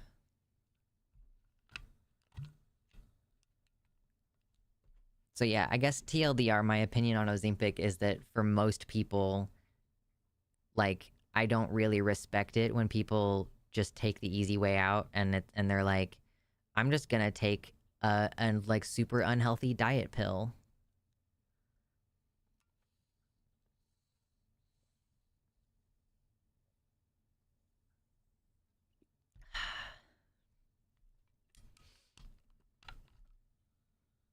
Delicious. Oog. I'm gonna sit on my feet now, because for some reason that's very comfortable to me. Sitting on my feet. Just Ella, Ella, Ella.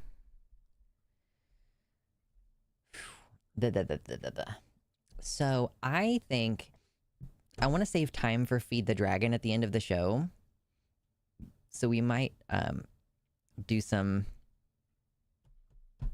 topics real quick.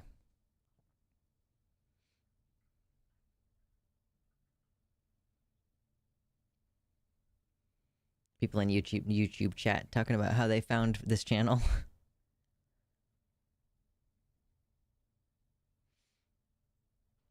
I need a pill to get muscle without working out. I love working out, actually. Shout out to Lux's ankle flexibility. Sometimes it doesn't work so good. Sometimes I sit on my feet for too long and it hurts pretty bad. Do we love topics? Do we want to talk about topics? It's so warm. Can someone donate $60 so I can take off my hoodie?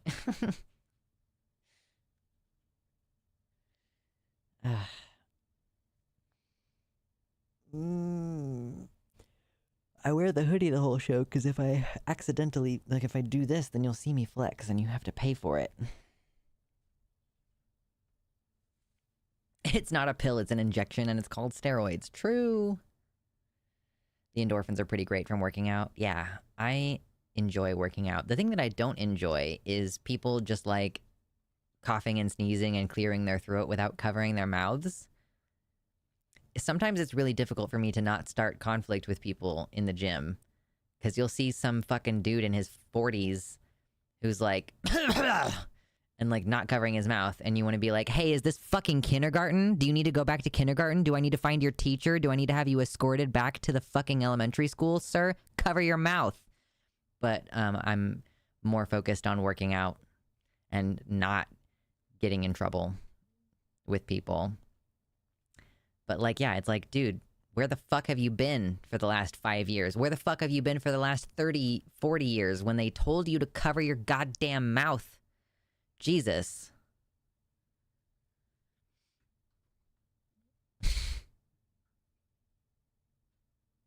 If I just lift and do my normal hospital job, will I lose weight? So the thing is that if you lift, that's probably not gonna get you to lose weight, because if you lift, you will gain muscle, and muscle weighs more than fat. So you will, at the very minimum, gain weight at first. And then also, lifting weights is not the greatest way to burn fat, if that's what your goal is. If your goal is to burn fat, then you should do straight up cardio. Like just lots of cardio.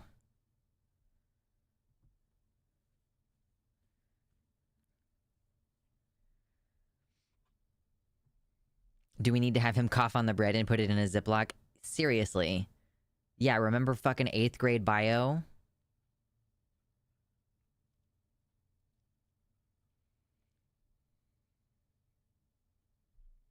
Ridiculous. Good Lord. If you haven't hit the like button, hit the like button, please. Consider the like button.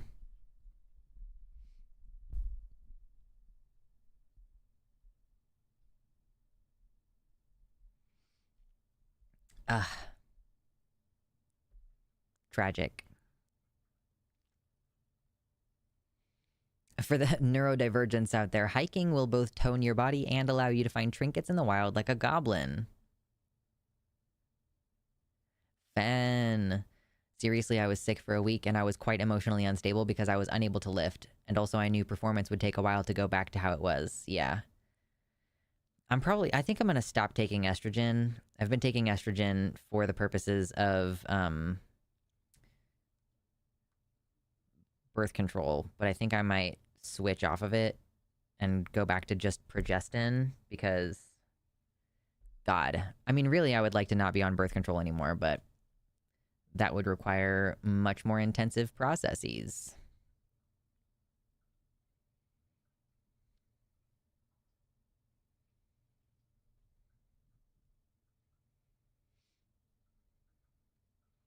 Why are ads allowed to be so much louder than the stream? I don't know. And like I said before, like there's nothing I can do to boost.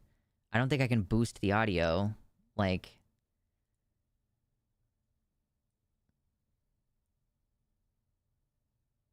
I don't think there's anything I can do.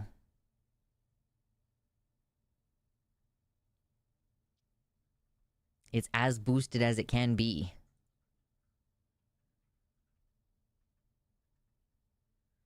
Sad.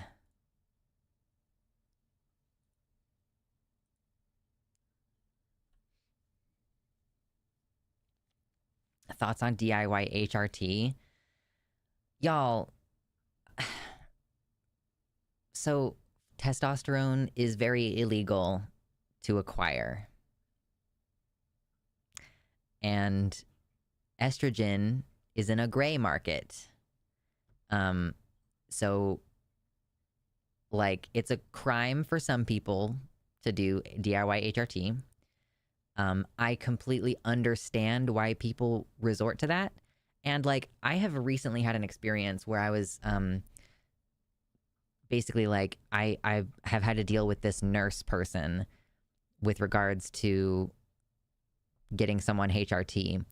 And I found out that I've had my first experience with, oh, this cis person is a fucking idiot. Like, I've had my first experience with, like, this cis person who is the person who is telling us what dose we need to use and like, all these things. Like, this person doesn't know dick shit about anything. So, like, trans people already have to be pretty much, like, experts in their care because the cis doctors that we have don't know what the hell they're doing. So, you know, like, I think that trans people are more than capable of doing the research that is required to do DIY HRT safely. It's just a matter of whether it's legal and, like, how much risk you want to take on with the legal stuff. And, like, you do have to get your blood levels tested. You can't just ignore that part.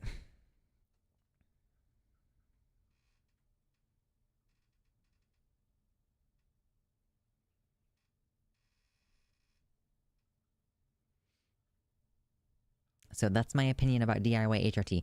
I thought you got an IUD. I did get an IUD. It was a deeply traumatic experience, and I had horrible cramping for the entire 7 months that it was in my body, and I had it removed. So wouldn't that have been nice to just not have to deal with my birth control for 5 years? But no, it was a horrendous experience.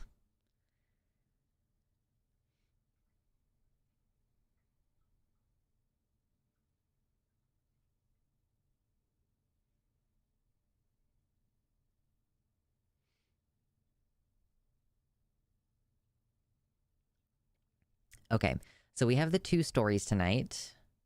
Which one do we think we're going to cover first? Do we want to cover the voting thing first or the right to contraception thing first?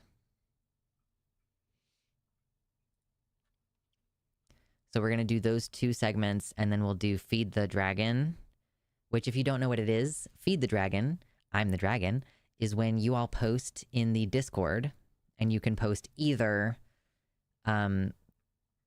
food pictures or videos or animal pictures or videos. You're offering them up to me as a sacrifice, and I will tell you whether it is, like, good and I accept your offering, or if I burn it with fire. I did get the benefits of the IUD for a short period of time. You know, like I used the IUD to have safe sex. But yeah.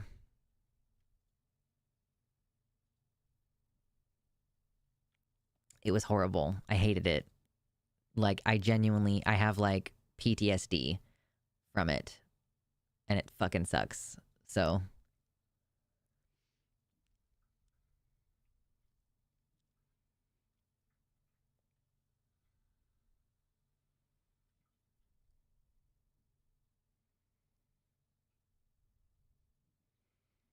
having an IUD put in was the worst pain of my life easily. Yeah, they grab your fucking organ with a claw and yank it around. Like, I have so much more, if you're on the website, Fungus, there should be a link up top over here somewhere, like a link that says Discord. But yeah, like, I have so much more sympathy for people who get kicked in the balls, because the balls, because they're equivalent to ovaries, the way that the nerves reach them is more like the way that nerves reach your inner organs. So, like, I've had my organs yanked around, and I'm like, it's like this sinking in my stomach feeling. So I'm like, oh, okay, is this what happens to people when you kick them in the balls? I completely understand. The claw. Yeah, it's a claw. And the thing is that my nurse person did not give me informed consent. She did not tell me what she was about to do to me at all. I had to sign a form that was like, this might hurt a little bit. You might bleed a little bit. And I was like, okay, whatever. And then she told me afterward, like, oh, don't look up any videos of what the procedure looks like, because it'll freak you out. I have to use this claw, and I was like, I was in shock. But if I ever see her again, I'm gonna be like, hey, do you know what the fuck informed consent means? Oh man. I wish that I could get the little arm implant thing, but there's no option for a reduced cost for that. It's covered by insurance. It's 100% covered by insurance. But, like, there is no, if you're a cash-only person, like, with the IUD, I requested, like, Slay the Dragon, scroll down a little bit, it's in the Kobold Central. I requested, like, hey, I'm poor, can you give me this for free? And then I only had to pay for the procedure, Where's Slay the Dragon? Oh, sorry, Slay the Dragon doesn't exist anymore. We're not doing that segment anymore. Yeah, so the IUD sucked, and I hated it. It would have been very convenient if my body had stopped fucking cramping. How often must you replace the arm implant? Every 3 to 5 years. Like 3 years, maybe 5 years, depends. So, yeah. But that's $1,000 to get just to buy the little stick that releases the hormones. And like, yeah, that would be great. Or like if you're female and you're thinking about getting $1,000 fucking arm implant to put off the birth control thing for 3 years, like just have your person get a fucking vasectomy, you know? Like it's like, why am I gonna pay $1,000 for this fucking arm implant thing?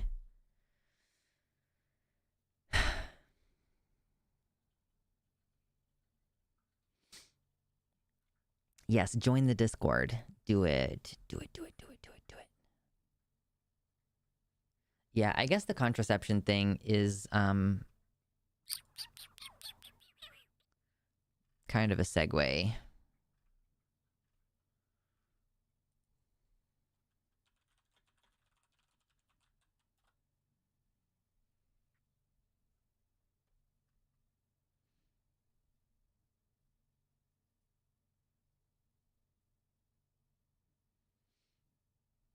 It's super messed up that they ever started using IUD on women who had not had kids yet. Makes the whole procedure more likely to be bad as hell. Honestly, vasectomies should be way more standard practice. I've heard of people who've had an IUD placed and it wasn't super traumatic. It is easier if you just gave birth, obviously, because everything is all like stretched out and it's like in the process of slimming back down or whatever. But yeah, it's like, for me, it was that the cramping wouldn't go away. I would have been able to deal with it, but my body was like, no, get this out of me, get this out of me, get this out of me.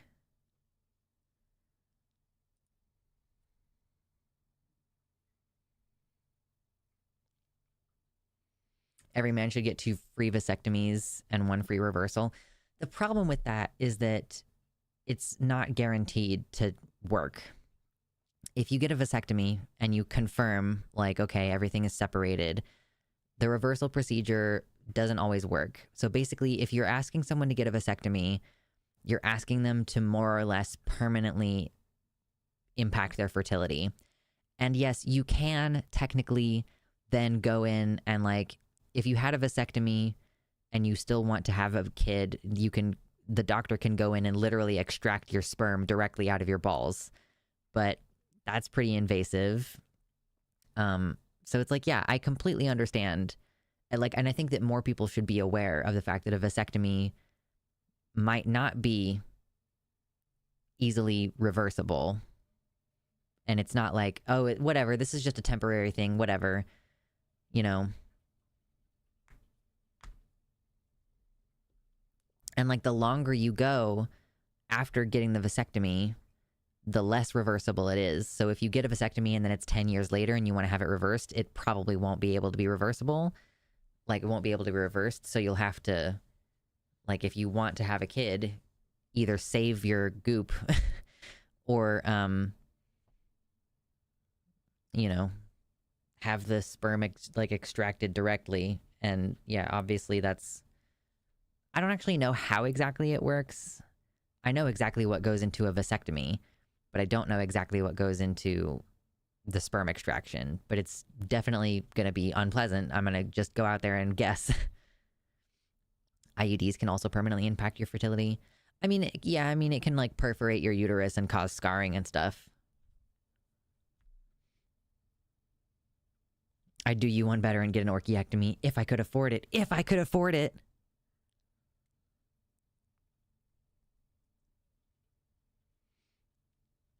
Yeah, the IUD was a hell of a fucking choice. I guess, you know, part of it was that I should have done more research about it, but I just expected my doctor to warn me.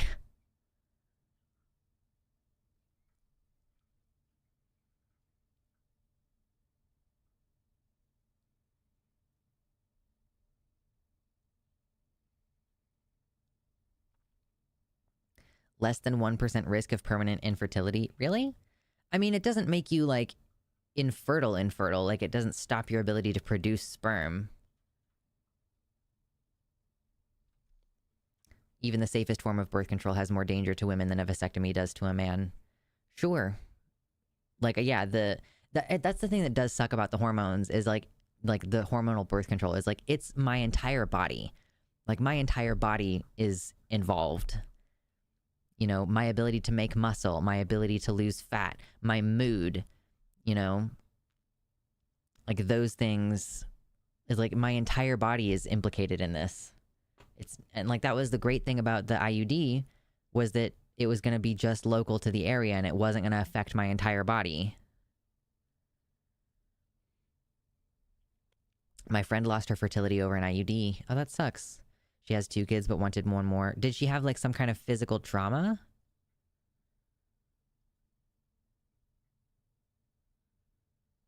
What's up, Nuvenal? Welcome back. Hopefully your swim was good. Circus in the chat says the best thing I did was get a vasectomy. 27 years later, best decision ever.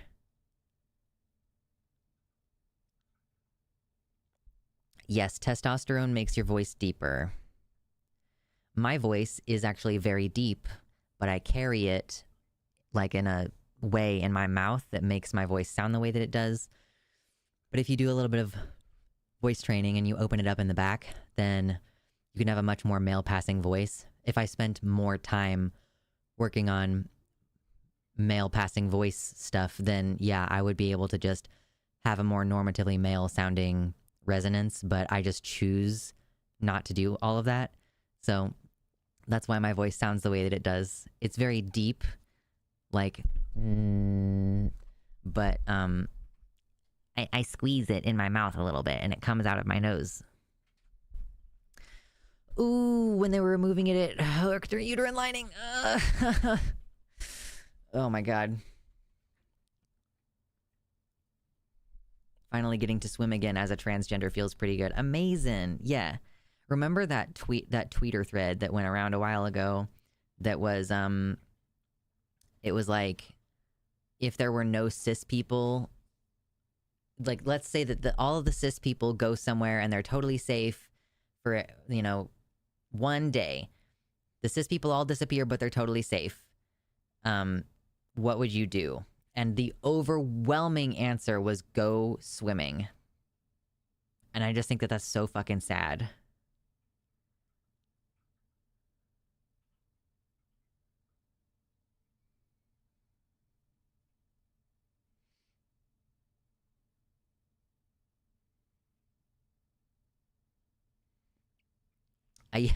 Dally says, I used to sign people in for appointments. It took me forever to realize VAS was short for vasectomy, so I couldn't understand why these people would laugh when I asked if their appointment was work or injury related. Oh, geez. Okay, let me see. Let's talk about the contraception thing. Since, yeah, that is, we'll just segue right into it. Ah.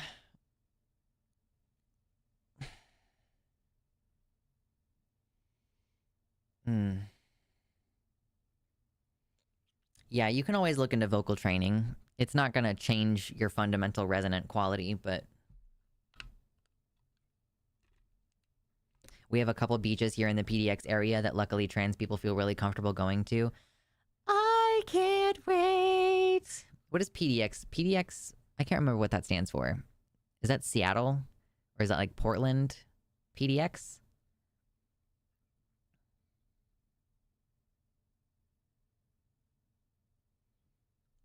Okay, yeah, PDX is like Portland.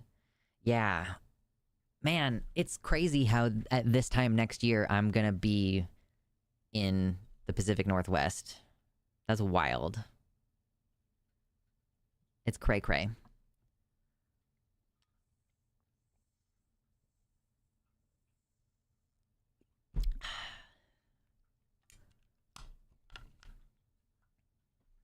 I have so many fucking logistical things to figure out between here and there.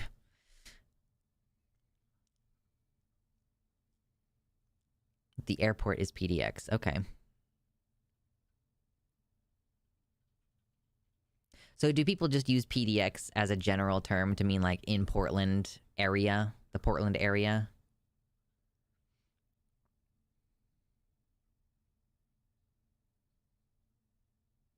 Congrats on getting out of your red state. Listen, I'm not there yet. I'm not there yet. I have to save up money. I have to be careful not to spend a lot of money this year and like try to make as much money as I can. Which, by the way, hey, by the way, have you considered getting a hoodie? They're only like 35 bucks. Have you thought about getting a hoodie? There's also tank tops, and there's also like a mug. There's all kinds of merch in the link in the description. Have you considered supporting? You can actually get something. You can donate directly, and that's great too. But you could buy something, and then you would get something out of it besides my eternal gratitude getting the fuck out of this red state. So, yeah, all the donations. I'm going to start posting on Fansly more often, which this will probably help me with that. Yeah.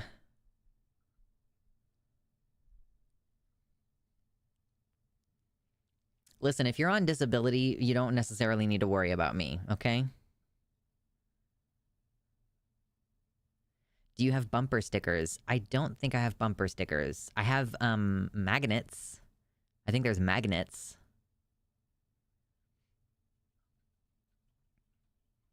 If somebody is, yeah, if anybody is in Texas, Mama says, and wants to move to Washington in 6 months and needs a roomie, hit me up. Yeah, if you're in Texas and you need someone to move with you up to Seattle, Mama needs somebody to move with her.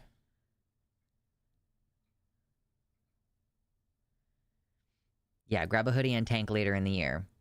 I'm basically going to be moving over the winter, so any help before then, like, I'm saving. Shakespeare, hi! More news from Minnesota. Today at Hopkins High School, a rally was held in support of a trans teen who was hospitalized in an alleged hate attack. Dang. I'm really sad that you still have, like, violent shit happening in your state, but it's good that, like, people came together about it. But buying your merch will help my mental health. Do you not want me to be healthy? Listen, I can't tell you what to do with your money. I'm just saying, if you're a student, if you're disabled, maybe you can do a Kickstarter over your rebrand to homesteading. I was just going to do a GoFundMe. Like, you know, there's so many things. Like, okay, so moving, right? You need the U-Haul. I need the towing hitch for my car. Oh, thank you in a box. Oh, with the $42 dono saying, ST, going to sleep. Good night and good luck with the segment. Thank you for the number. Actually a fungus. Life, the universe, and everything. Thank you, and good night. I hope you sleep well. Yeah, it is European time for sleep, for sure. Much appreciated. That brings us up to 82 for the day. 82! But yeah, I'm gonna start a GoFundMe because, you know, like, my partner is gonna pay for a lot of stuff, but I'm gonna have, yeah, the U-Haul or the Penske or whatever truck it is, the towing hitch, and then the gas, and then hotels, because it's gonna take like 3 days to get there. First and last month's rent at the new apartment. Let's see. I'm gonna have to take my cat to the vet and pay for him to get some Benadryl. I'm gonna have to take time off work. When I get there, I need to buy a new desk. This desk is not gonna make this move. You know, I've already moved a couple times with this desk, and it's falling apart. So this desk has to go, and I would optimally like to get a standing sitting desk, like one of those hybrid desk things. But maybe I'll just have to get whatever fucking desk I can afford. So, like, yeah, it's moving across the country is not cheap. And, like, taking the time off work so that I can, you know, get my shit figured out. My partner's gonna have to buy a new car, probably, because, like, you know, it's gonna be difficult to, like, we're probably gonna sell his car, and then he's gonna have to buy a new one. So, you know what I mean? Like, maybe at first he'll just be using my car to drive to work, and then it's gonna be like, I can't go to the grocery store except on the weekends or whatever. So, yeah, I mean, shit.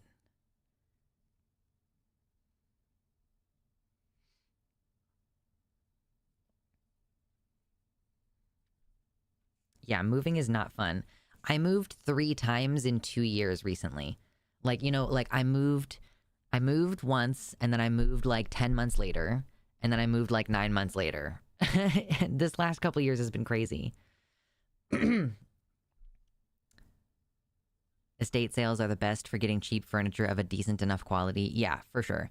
I'm not going to be able to get like a hybrid desk. It's not healthy for me to be sitting at my desk all day while I'm working. So I'm hoping to get a hybrid one, but I don't know if that's going to be in the cards because that's expensive, and living in Portland is going to be expensive.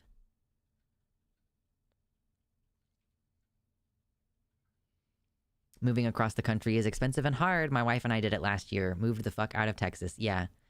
And I'm like downsizing my plants already. I've like gotten rid of some of my plants because I know I'm not going to really be able to bring them. Like, if we're moving in fucking wintertime, how am I going to keep my plants from freezing? Ugh. So, yeah, there's so much that goes into it. There's so many logistics. Like, which route are we going to take that's going to save us the most money on gas? And which towns can we stay in that are going to be safe enough that our shit doesn't get stolen? And we don't get bed bugs from the hotel, Like, yeah, one of the what terrible circumstances that would be if I picked up bed bugs while moving across the country. A U-Haul is usually worth the cost. Oh no, yeah. But it's like, yeah, so we're gonna get the U-Haul, and I'm gonna have to have already boxed all of our shit up, basically. And then we're gonna box all of our shit up, and then we're gonna like drive across the country. Like, when you buy a U-Haul and you get it for a one-way trip, it's like 7 days. So, okay, so 7 days. 3 of those days are going to be travel. So I functionally have like 2 days to pack it and 2 days to unpack it. Like, holy fuck. It's going to be a process, but then it's a one and done kind of thing. Then it'll just be done. Okay, let's do this right to contraception thing. Oh, it has been blocked in the Senate? Oh, damn. Okay, so yeah, we have fully the, here's what happened. Use tubs, not boxes. Well, I already have a lot of boxes. We keep all of our boxes in between moves. Like, one of my closets is just full of boxes. Like, broken down and flattened.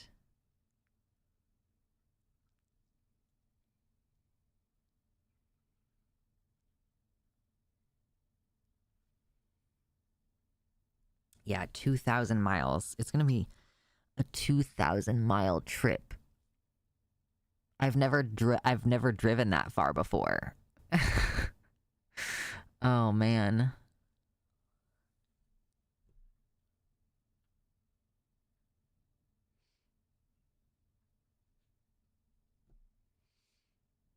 So, yeah. And some of my boxes from this last move I haven't even really unpacked. I've just been like, okay, that's like a box of my miscellaneous stuff that I want to not throw away, and I'm gonna just like keep it in a box, like in a closet or under the bed or wherever, just like. So a lot of my stuff is already in boxes. 2,000 miles and over mountains at that. Yeah. So yeah, that's part of the thing, is like trying to plot the path to, like, okay, well, if we just go straight west and then up, then we're going to go straight through the Rocky Mountains, and that's not going to be good. It's going to take longer, and, well, I mean, technically the route is shorter, but of course, like, a U-Haul trying to go up that elevation is going to be crazy. So, yeah, the gas is going to be so expensive with a big, giant U-Haul. So, yeah, trying to figure out where exactly to plot the path so that it's like, yes, we're going up in elevation, but we're not going like up in elevation, You can do it. My childhood friends just moved from Vermont to their new home in California. Woo! I've done Boulder to Seattle by myself in one go, just take regular breaks. Yeah, and I have someone to switch off driving with me, so it's not gonna be like all me. But like, I want to stop every couple hours to get to like stretch my feet, because I have like, because of the hormones that I take, I have an increased risk of stroke and like blood clots and stuff. So like, yeah, you want to like stop every couple hours to stretch and then switch off.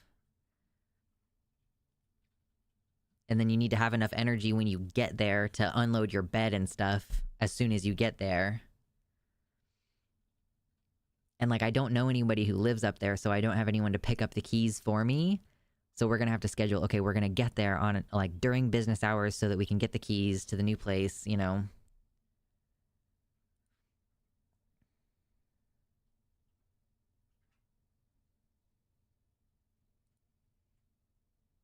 The pass through the mountains in Idaho just before you get to Spokane is terrible. Be warned. Okay.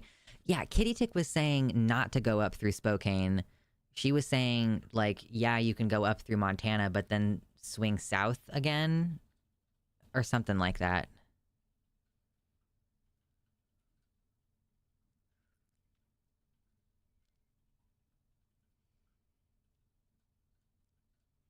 My GF's job is forcing her to move there early, so we're moving her up there next week. It's about 2,000 miles for us, too. I'll let you know how it goes. Yeah, geez. Yeah, you're going from Texas. It's a pretty good drive from Kansas City down to Texas. So, like, you're adding all of that onto it.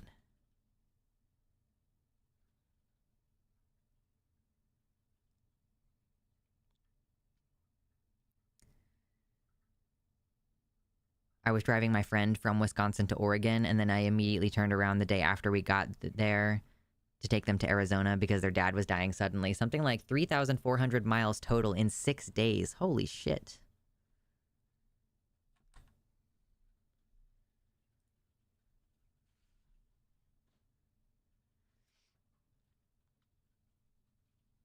Yeah, that's insane. That's an insanely long trip.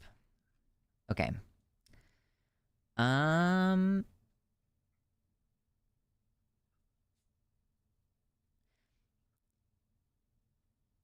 So this is a crazy story. The Right to Contraception Act. Right to Contraception Act. We've been seeing all these attacks on healthcare, specifically birth control, and like, of course, trans healthcare. But today we're talking specifically about access to abortion and access to the day after pill, like in the morning after pill, and like birth control and everything. And so on the same day that I learned about the Right to Contraception Act that they were trying to pass, it's been slapped down, apparently. I was on Twitter earlier going, oh, what are we going to talk about on today's show? And, you know, you got Elizabeth Warren here saying, I don't want to hear from Republicans that they support contraception when they won't make it the law of the land. This is from yesterday. Tomorrow, every senator will have to say where they stand. I'm voting for the Right to Contraception Act. It's time we codify contraception into law. And I think that this bill is like referring to, yeah, like oral birth control, the IUD, the little arm implant thing that you can get. And I think that the morning after pill is also considered a form of contraception. And, you know, we complained, I complained about how they had 50 years to take Roe v. Wade, which was a court case, and codify abortion rights into law. There were numerous opportunities where Democrats held the majority in either like one or both houses of Congress, and then the president was also a Democrat. Like, they could have done this. Absolutely, they could have done that, right? And they didn't. So you could say, oh, it's respectable at least that the Democrats are now in this era as we're leading into Project 2025, and there's all these attacks on various human rights and everything. Like, cool, y'all are at least trying to do something to vote for the right to contraception. You know, I haven't read the bill. I don't know what all was in it, and it doesn't even matter because there are enough Republicans to prevent this from going in. The Right to Contraception Act was blocked in the Senate. Planned Parenthood Action says, let the record show that the opposition would rather take away your right to birth control like IUDs, emergency contraception, or the pill, rather than expand it. Motion to invoke cloture on the motion to proceed to the consideration. So basically they were voting whether to proceed with this bill. And 39 Republicans blocked this bill from going through. the quote, right to contraception bill. If you ask me, the bill needs a more misleading and vague name. Right. Maybe that's one of the problems that the Democrats have, is that they're more like open with what their explicit plans are. And, you know, like, it's just easier. Republicans do this thing where they tuck stuff into other bills. You know, they'll have like a military funding bill, and they'll sneak in there something about, you know, denying access to trans healthcare. You know, maybe in that particular instance, it would specifically be, oh, are we going to cover trans service members or veterans, specifically trans-related healthcare?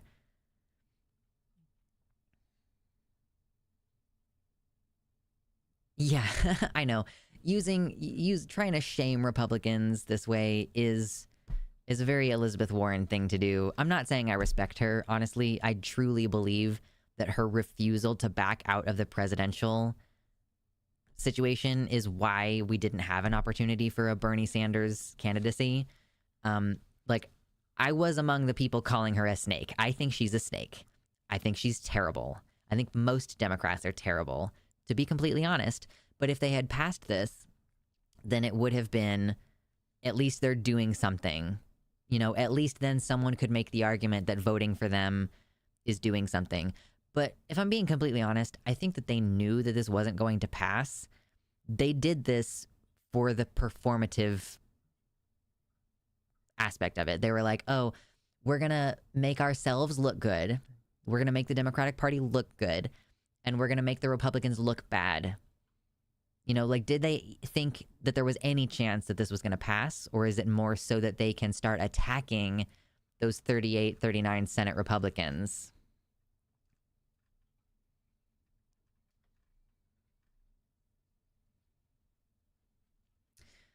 Jessica Valenti says, Republicans claim they don't support the Right to Contraception Act because there's, quote, no threat to birth control, and Democrats are, quote, fear-mongering. However, Senator Joni Ernst said she introduced her own birth control bill in order to stop any protection of emergency contraception. When asked how her effort is any different from what the Democrats want, Ernst said it does not include Plan B, which many folks on the right would consider abortive services. Big distinction. We want to prevent a pregnancy, not end a pregnancy. Baby, sweetheart. Either she's stupid or she's deliberately lying here. But the morning after pill, Plan B, doesn't end a pregnancy. It prevents a pregnancy. Like, literally, that's the point of it, is you take it and it's not even possible for you to be pregnant. You know? Like, you have sex the night before, and then the morning after, you take the Plan B, and usually the main thing that it does is it, like, stops you from ovulating. That's the main thing that it does.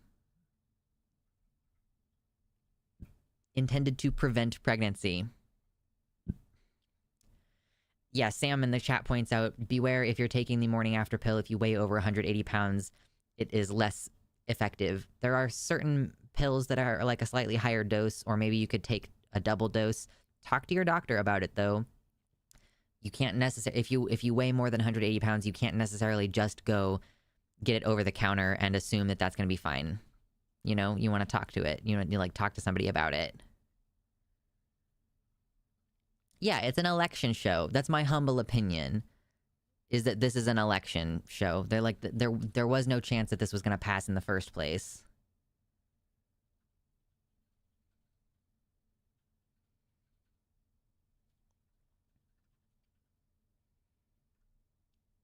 From Fox News, the Fox host says, you've just voted against a woman's right to contraception.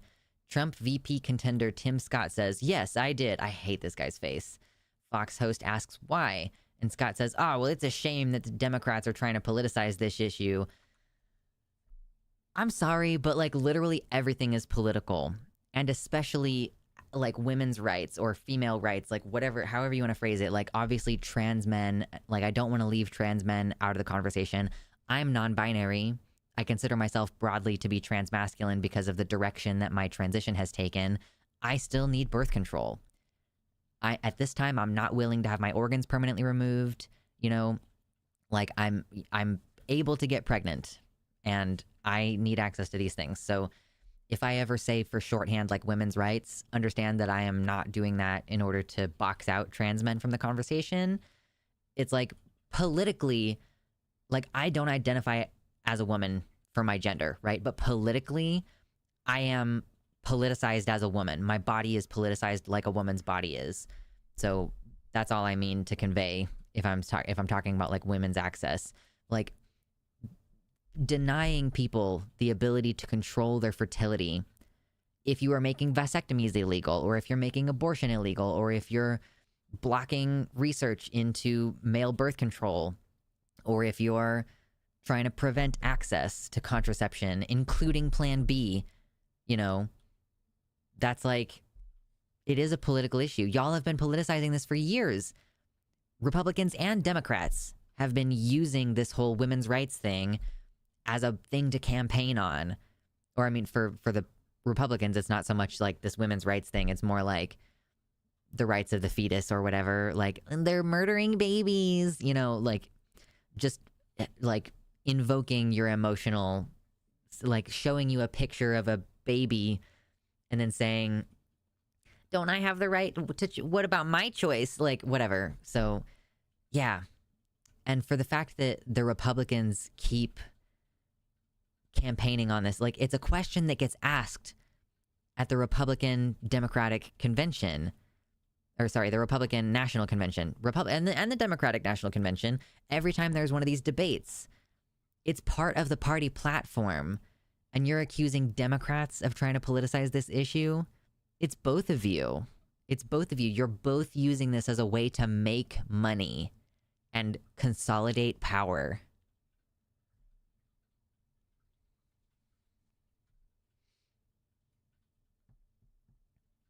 Yeah, I don't really disagree, Mama. We watched that TikTok video a while ago where a guy proposed, you know, do we think, like, if you start to look at the Democrats' actions through the lens of they are trying to lose on purpose, a lot of their actions make a lot more sense.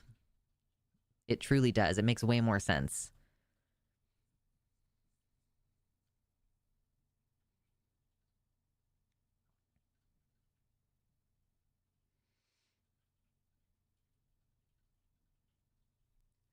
Let me see what else we have on here.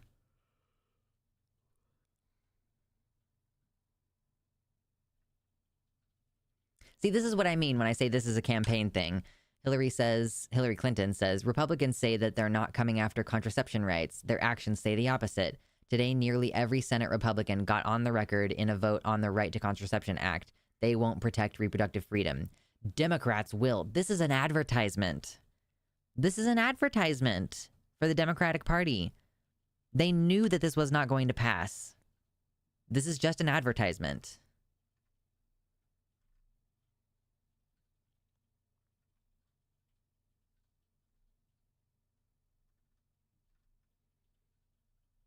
I feel like if I were to continue covering, like I'm scrolling through Twitter right now, I'm just like, yeah, scrolling, blah, blah, blah. Like, oh, look at that. It's another Democrat saying, well, these Republicans are terrible. Oh, I want my message to be clear. A woman has a right to contraception. This is just an opportunity for a bunch of campaign ads. That's all this is.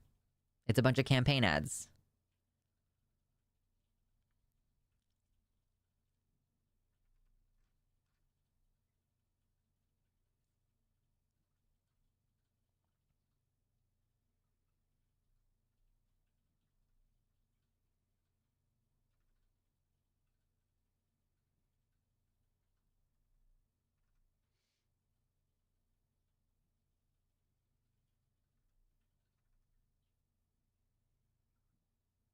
Scrolling through Twitter causes at least 1d4 psychic damage. It does. There's a reason why I don't do this very much anymore.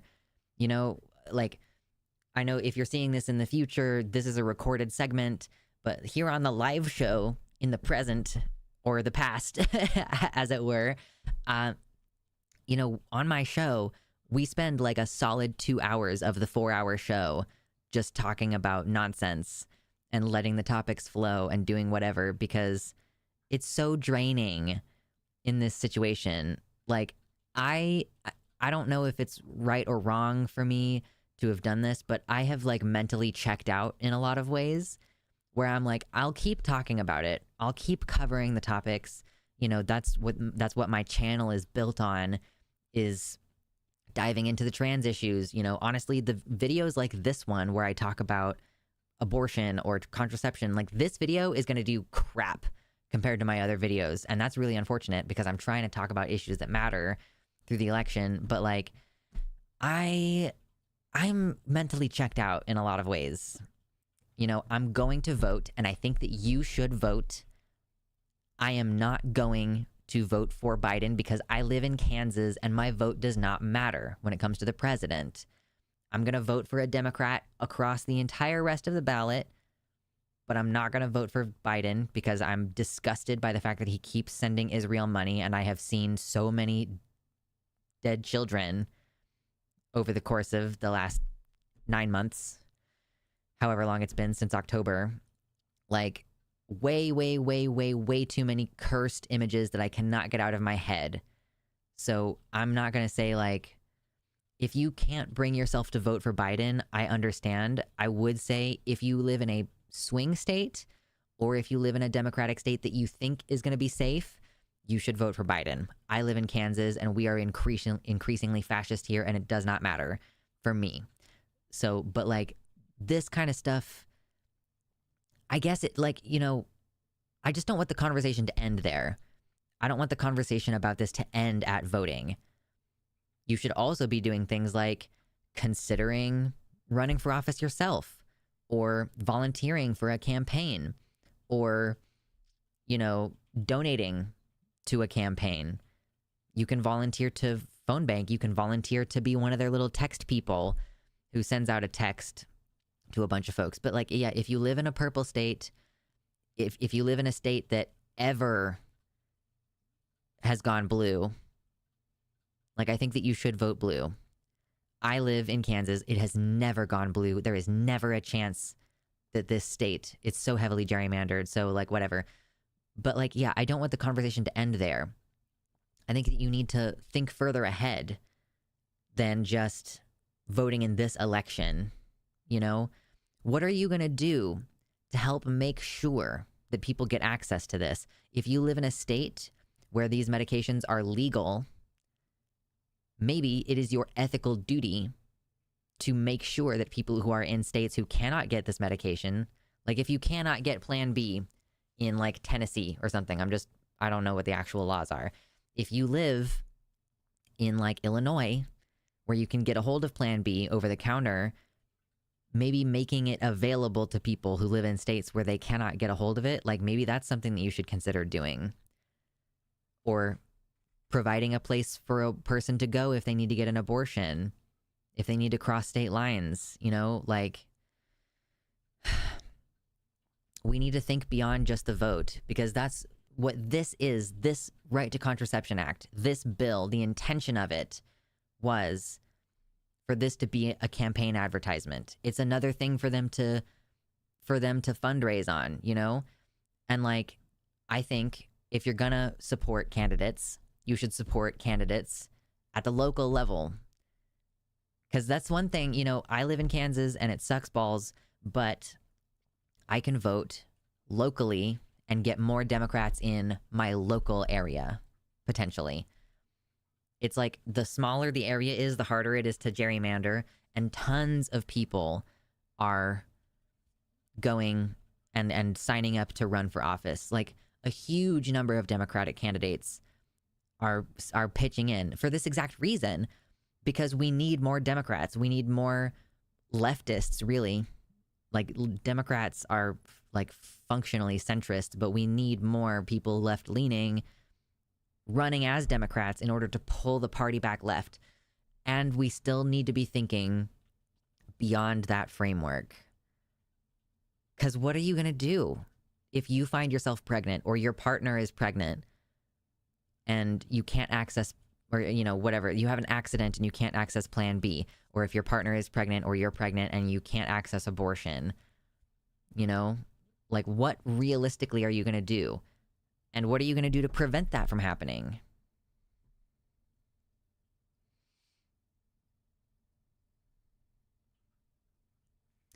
What do you suggest if you're from a state that is usually blue, but from an area within that state that is very red? So definitely still vote for Biden. I'm talking about like the presidential election. When I'm saying, you know, whatever about where you live, no matter where you live, you should vote. And you should vote blue. Like down ballot, right? If it's the presidential thing specifically, if you live in a blue state or if you live in a purple state, if your state has ever gone blue for the president, your vote still matters there.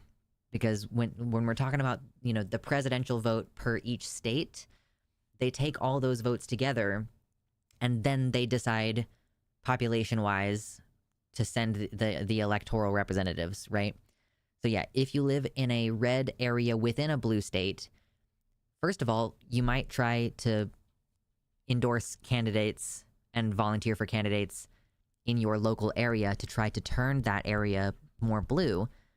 But within the whole state, you have an obligation, in my opinion, for the purposes of harm reduction, to stop Project 2025, which we're going to discuss in a later video, you know, the attacks on voting rights. You know, there is a very clear attempt.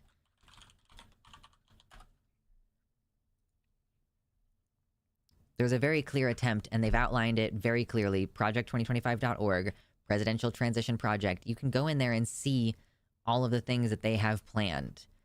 You know, they want to reduce access to women's healthcare. They want to reduce access to trans healthcare. They want to, you know, take away people's ability to vote. If Trump wins, they don't want him to ever leave office, you know? Oh, and yeah, we haven't even talked about, like, the things that you need to do to protect yourself, like getting a passport and whatever, you know? But so long as, you know, you're living in the state that you're living, work on not only the election stuff, but also what are you going to do after the election? Voting is only one day. What are you going to do before that day, and what are you going to do after that day? It's only one day. You have 364 other days of the year to be working on mutual aid, to be helping people who need access to this care. You could potentially donate to someplace, an organization like Plan C, which helps people get abortion pills by mail, even in places where they can't get those things legally.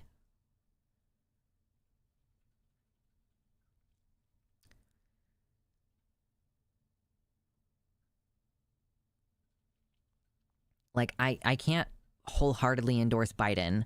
I can say in most other situations, a Democrat is going to be better. Like, I think Biden is going to be better than Trump. As long as, you know, I mean, I think if Trump loses, then there's going to be like a full-blown insurrection more than there was on January 6th. But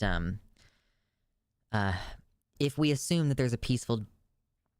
there's not really a peaceful transition of power because it's just Biden remaining in power. If we assume that there's a peaceful outcome of the election where Biden wins, then, you know, Biden is more likely to listen to us on trans rights and gay rights and women's rights. And, you know, yes, there's the whole bombing children in Gaza thing happening right now, and that's horrible. And I would feel disgusted having to vote for Biden. So I completely understand the resistance to that.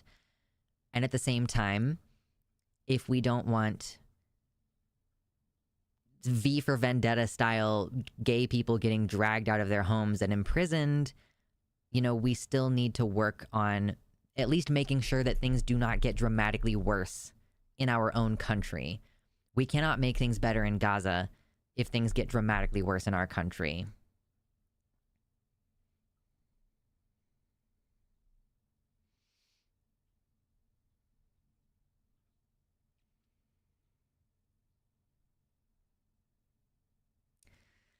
Yeah, I guess I'm glad that on the same day that I found out about this act, it got slapped down, because then at least we have a comprehensive story and not just like, I wonder if this is going to pass. You know, answer, no. Not in the Senate, not right now.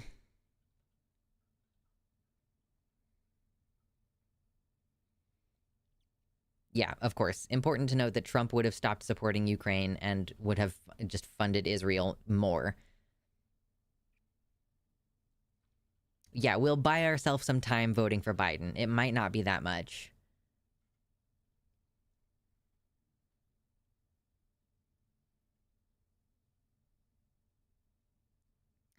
Voting is not a reflection of personal morals, says Mama. It is a strategic move. Agreed. If you're a leftist who is not voting for Biden, write in uncommitted. Let him know why he lost. Yeah. It's not, yeah. That way your vote is counted. Yeah, you're picking your enemy with this vote.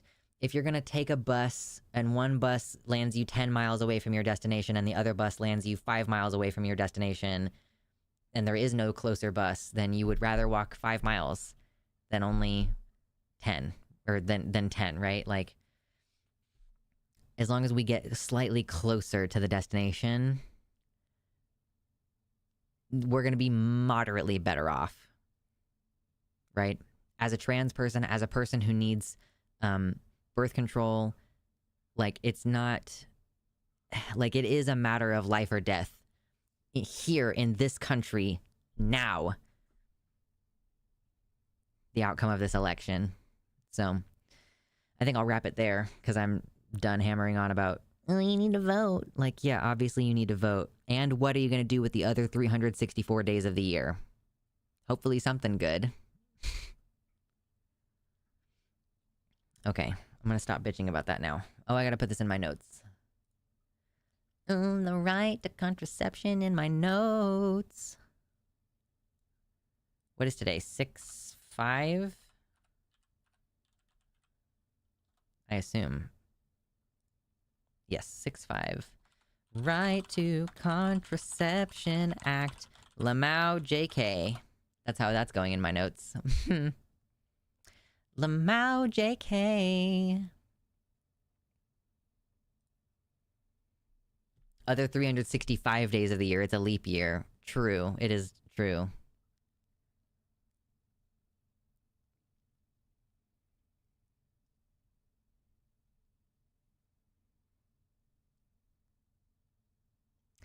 You know, it's been about 2.5 hours since the start of the show. I think I'm going to rest my voice for a quick minute and go to the restroom.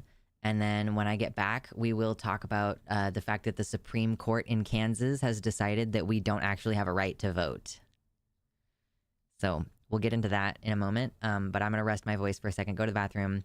You all don't go anywhere. And hit the like button if you haven't hit the like button. You know, grab yourself a water, but get back soon. Okay.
Jump scare.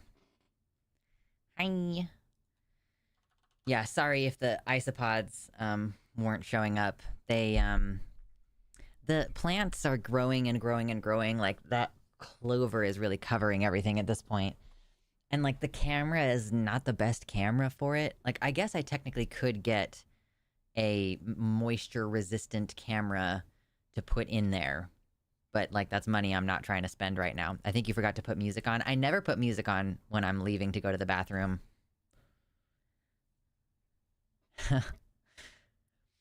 So we are going to wait a few minutes to start the next segment because I think that there might be food on the way for me.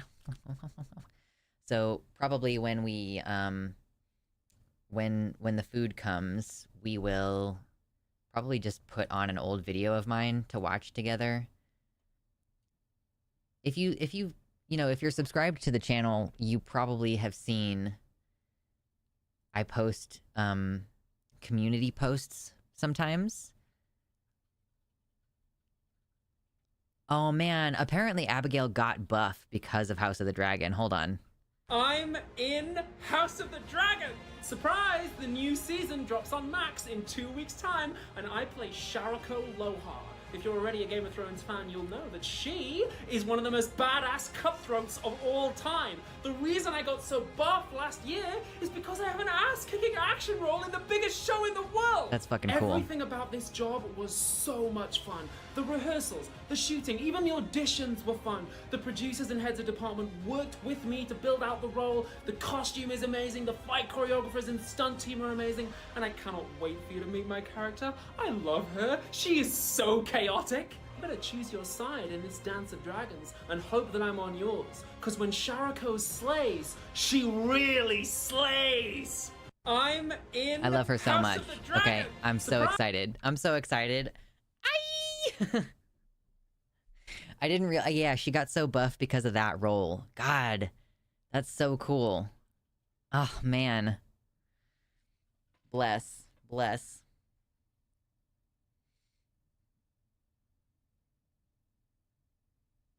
I try not to jump scare y'all when I get back. I do my best. There's only so much that I can do to not jump scare. Oh man. I'm so excited. Oh yeah, I was gonna...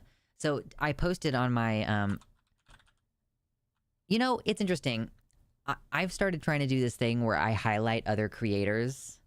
You know, like, I try to go and... I've been using my community page to be like, hey, check out this other person's video. Nobody ever does that for me. Like, Alec Gunter has a couple of times shouted out my channel. He's like a cis dude, and I think, you know, he's doing it for ally-related reasons. But I don't ever get shout-outs from other creators, even if it's people who I've shouted out. So I'm like, okay, well, what the fuck ever. Maybe I'll just start using my community posts to, like, highlight my own previous videos. Maybe. I don't know. Okay, hold on. Let me go to my profile. Let me see my channel.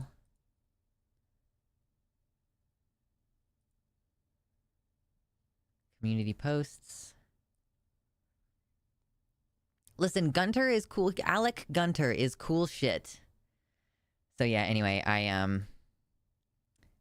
I post, maybe like, yeah, I'm gonna post my own videos. Like, hey, shout out to this one that I did a few years ago, or I don't know how well those posts are gonna do, whatever, but it's weird. Like, YouTube is doing this thing recently where it wants you to start encouraging people to check out previous content of yours, you know, hey, go refresh those old thumbnails and maybe people will click on them. And it's like, that video is from 5 years ago. Ally-related reasons, what does that mean? I mean, like, he's a cis dude and he's trying to promote trans creators, you know? Like, he's a cool dude. He if you saw that picture of, like, buff guy trans shirt, I don't know if I'm gonna be able to find it on that basis. no, I'm not going to be able to find it on that basis. There was a guy who was testifying in Ohio in support of trans people, and he was wearing a shirt that said, like, if this flag offends you, I'll help you pack, or something along those lines. But it was a trans flag shirt, and Alec is like this really buff dude. His partner is non-binary, so he's out there doing the work. He's like, I got pissed off and I called the office, and you should too. He's like a real one. And like, I think someone shouted me out because of my coverage of the whole Poppy and Xena situation.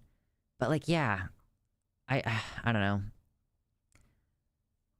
I wonder if people just don't know that I was tagging their channel because it's in like a separate part of the YouTube notifications and stuff.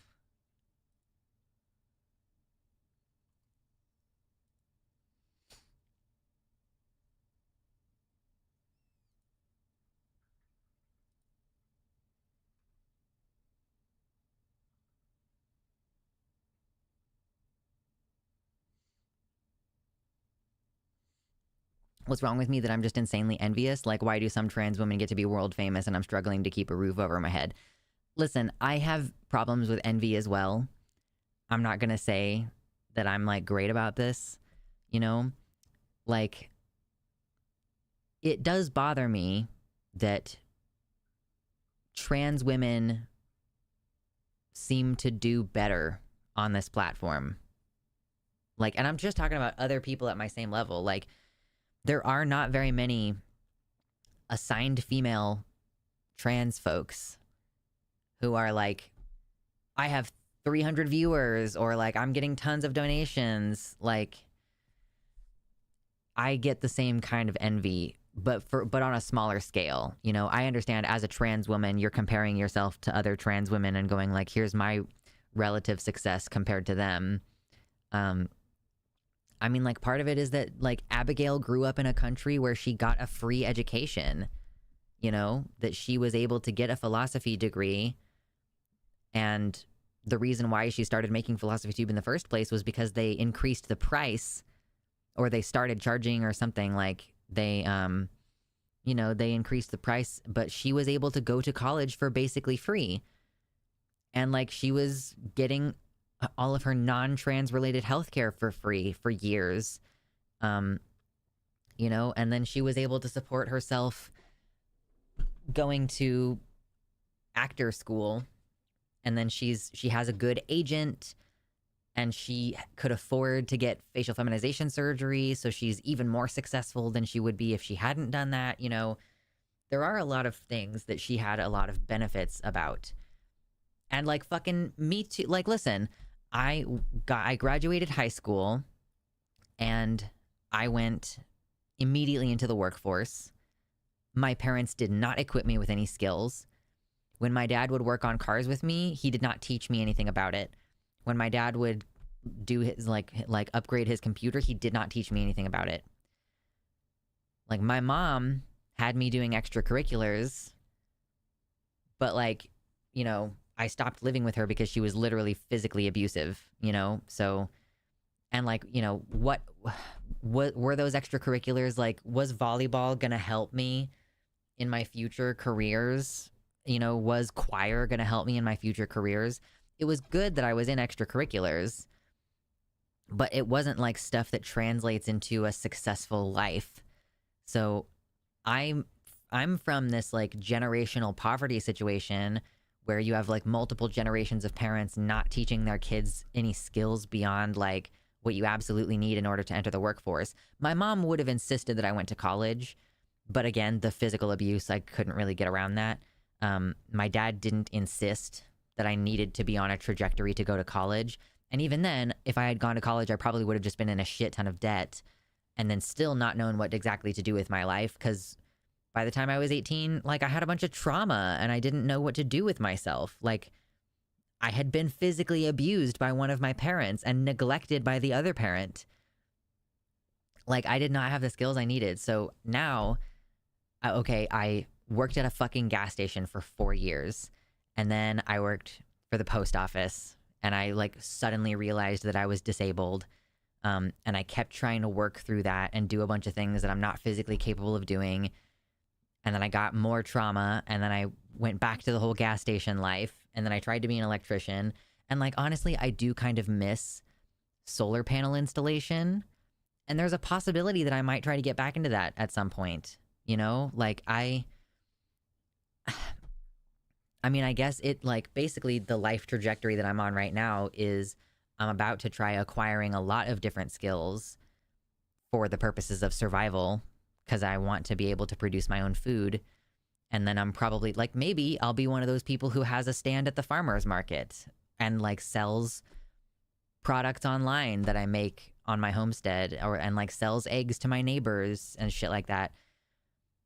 And then I also have this like technical skill going on for like making content, and I do my own editing, the jack of all trades of it all, that you have to like identify SEO and make thumbnails and have a basic knowledge of all these different programs. But like, yeah, I completely resonate with this like I'm not as successful as other people thing. But the thing is that we're starting with such a deficit. Like, we're starting already at this point where we don't have the fundamentals that we need in order to be successful.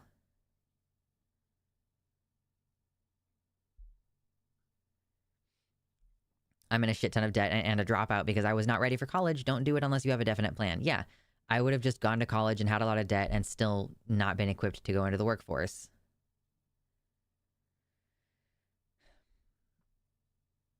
So it's like hard not to be resentful or envious sometimes, but we are doing the best we can, and we have to acknowledge that we are operating with this huge debuff, basically, like stacking debuffs that are preventing us from being as successful as we hope.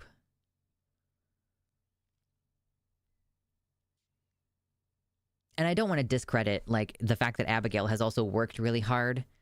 Like she wouldn't have been as successful at YouTube if she wasn't putting out high production value videos every month, working super hard, and, working herself to the point where she was like mentally not well and maybe even physically not well.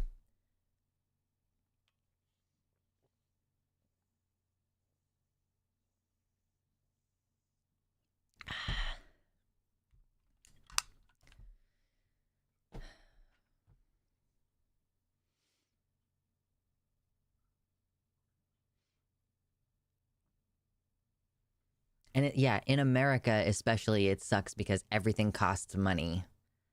Like, if you want to learn a new skill in order to get a better job, like, okay, can you afford nursing school? Okay, can you afford to like work at the same time as you take an internship? Just fundamentally be like what country you're from makes a huge difference as well. As Americans, as trans Americans, man, it's not easy. And frankly, the younger we transition, the more of a disadvantage we're at. Unfortunately. It's like, if you can appear cisgender, and for me, most of the time that means like pretending to be female, that puts you at an advantage. And the fact that a lot of trans people, like they get to their stability and they get to their success while they think they're cis makes a big difference too. Like, I know, Mama, you're pretty young, so it's like the younger you come out as trans, honestly, the worse your life is. I mean, it's like, that's, if you come out as trans when you're 12 and you get on puberty blockers before anything accumulates, but there's this like, if you come out as trans when you're like 18 to 25, 18 to 23, really, it's like, that's the shittiest time.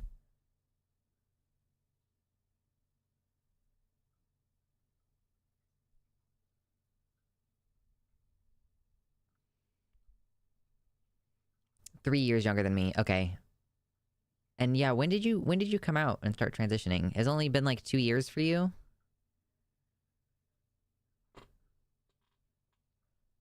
Yeah, a good, quote unquote, good degree doesn't even guarantee a good job. The Trojan cis horse, true. Trans-Neptunian, that's a great name.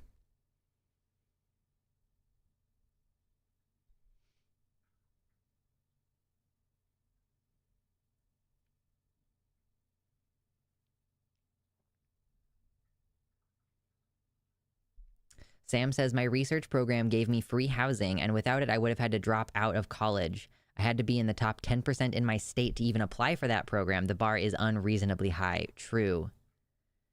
I hit 3 years on HRT in March, baby! I was 23 when I started. Nice! Yeah. Like, trying to navigate the workforce as a young trans person, you know, you just don't have the same opportunities. It sucks. Unless you came out when you were a fucking baby and you had affirming healthcare the whole time. Lenore says, I'm doing college with just grants, etc. No loans, so no debt, but only because I started peak poor, so I get max benefits from the state of Oregon. Listen, and I'm from flippin' Kansas. So, you know, like, I've had to pay for all of my healthcare this entire time. You know, how many hundreds or thousands of dollars would I have had in my pocket if I hadn't been having to pay for my fucking healthcare this whole time? I'm poor enough that I should, well, not anymore. I'm married and my partner makes decent money, but like, if I, like, 5, 6, 7, 8 years ago, I should have been on Medicaid. I shouldn't have been paying for any of my healthcare. But here we are, because I grew up in fucking Kansas, and, you know, we limit the amount of grants and loans that we give out and everything. And it's really, really expensive to go to a college like KU.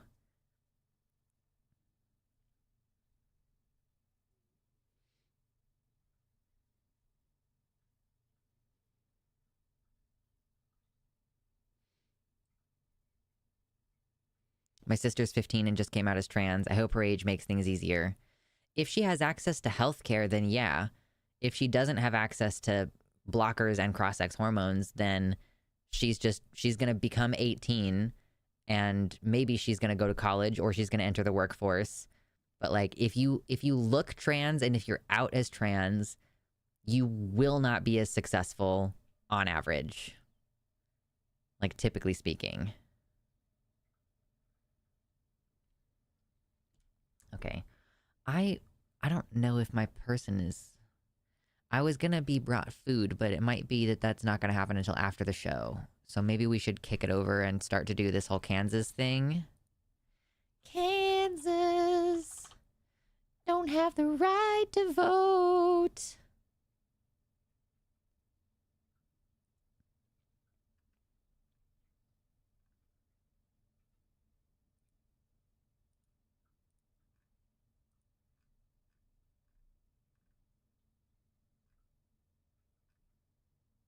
Okay, yes, we have AP News.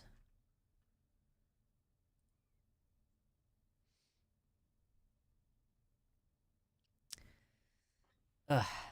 This stream title is not a winner. If you have not yet hit the like button, let's try to get to 69, okay? 69. 69.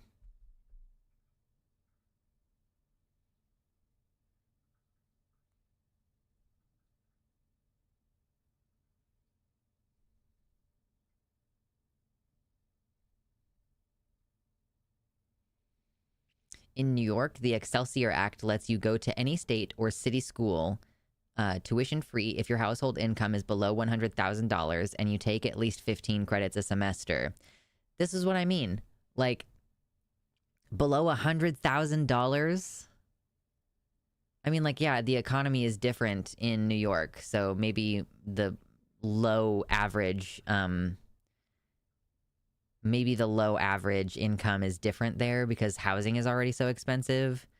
But, you know, like I live in Kansas, and with the two of our incomes combined, we have never come close to $100,000 a year.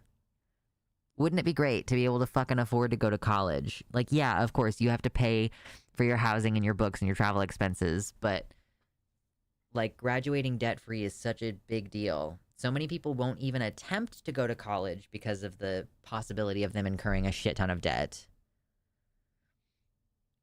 Yeah, I'm glad that you enjoy the Ninja Sex Party references.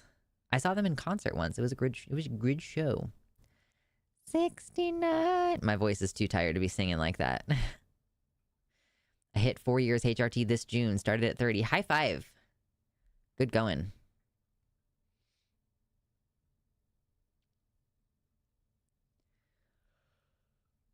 Happy transiversary. It's cool that your transiversary is in Pride Month.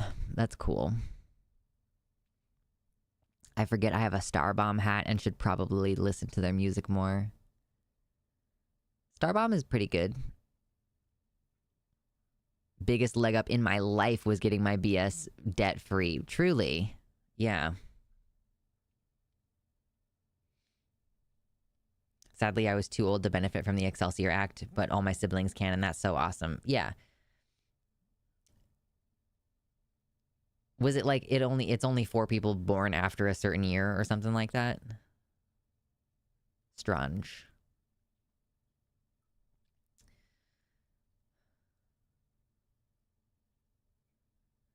I know I come off as smart, but I am a 5-time college dropout. Never could get over them trying to teach me repetitive stuff. I don't think that you not graduating college means that you're not smart.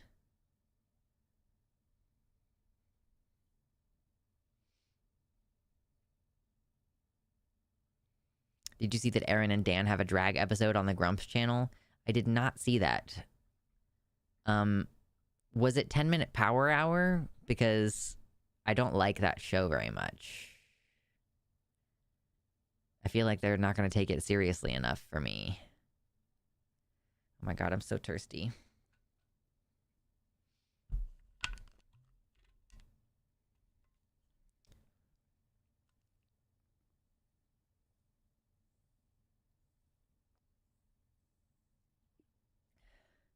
Wow. I was going to finish X-ray tech school, but it closed 3 months into my 6-month program. That was interesting. What an easy job that would have been. X-ray tech. Damn.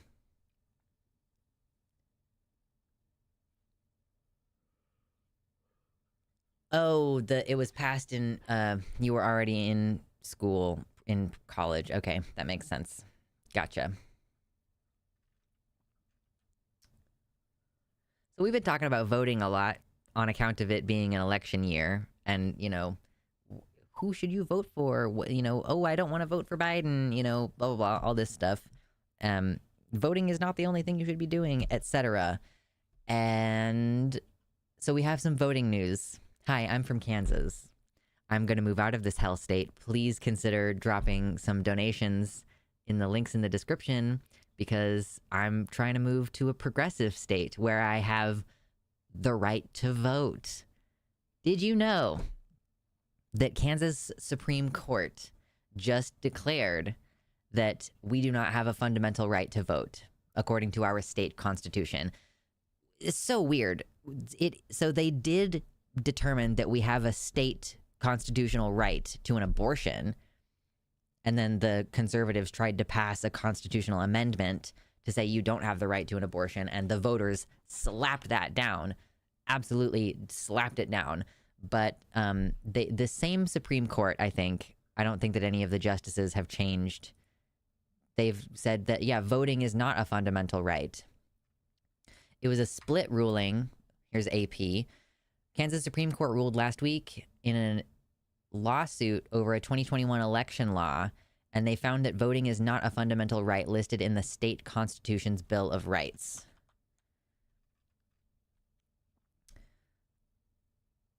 The ruling itself is wide-reaching, combining different lawsuits at various stages of litigation that challenge 3 different segments of a 2021 election law passed by the Kansas legislature. It was a lawsuit challenging a ballot signature verification measure in which a majority of the High Court found that there is no right to vote enshrined in the Kansas Constitution's Bill of Rights. This is our entire government is like a house of cards. It's built on a bunch of crappy court rulings, you know, and this is the thing. If they can, on a technicality, say, yeah, well, there's nothing specifically in there that says you have the right to vote, then you don't, right? But it makes sense, honestly, that in a country where originally you had to be white and male and owning land in order to have the right to vote, and like a bunch of different groups have had to advocate for their right to vote, it's clear that in our country there isn't a right to vote. But the reason why this is bad is, like, first of all, it fits into the Project 2025 project, like where they're trying to usurp democracy, take away people's right to vote, because if you give people the ability to vote and vote easily, they tend to like vote Democrat more often than not. It's interesting, right? That, you know, when voter restrictions are in place, they tend to affect Democratic voters more. Because, yeah, and like you have to gerrymander and like cut cities into weird shapes in order to take, you know, like a blue city and a red state and segregate that blue out and like clump it in with a bunch of rural areas so that they end up not having functionally any blue representation. So it's like there's that whole thing, like they wouldn't be trying so hard to prevent you voting if it didn't make a difference. And I think that there is some merit to that, even though I also think that voting this should not be the end of this conversation. Like, what else are you doing besides voting, you know? But it is a major loss if your ability to vote is just like not guaranteed. And you know, this is going to potentially have ramifications, such as like if there are any future cases saying, oh, this is restricting the right to vote, if it gets up to the Supreme Court of Kansas, then they're just going to say, well, you don't have a right to vote, so it doesn't matter if this is restricting your ability to vote. You don't have the right to vote. That's the thing, is if there are laws that start being passed, or even just obstructions preventing you from voting, they'll just be like, well, you don't have the right to vote, so it's not illegal for us to prevent you from voting.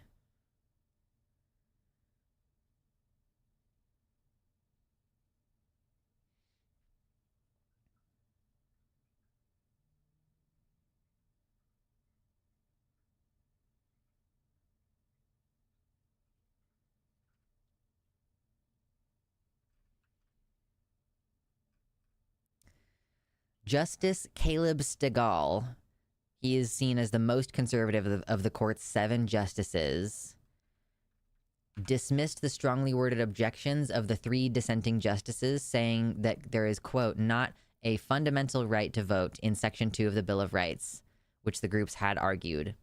The dissenting justices said that that ignores long-held precedent by the Kansas Supreme Court. Justice Eric Rosen said, quote, it staggers my imagination, end quote, to conclude that Kansas citizens have no fundamental right to vote, and called the majority opinion, quote, a betrayal of our constitutional duty to safeguard the foundational rights of Kansans. Justice Melissa Taylor Stanridge called the decision troubling, with far-reaching implications, and that the ruling, quote, defies history, law, and logic, and is just plain wrong. For over 60 years, this interpretation of Section 2 has been our precedent. Without even a hint that it's doing so, the majority overturns this precedent today. So implications, obviously, this could embolden state lawmakers to push for restrictions on advance voting and mail-in ballots. The constant changes in election law are also confusing not only to election officials, but to voters. Someone says, I've had 2 voters who came in this morning and they're like, well, I read the paper about signature verification. Is my signature going to get tossed out? They were really nervous about it. Yeah.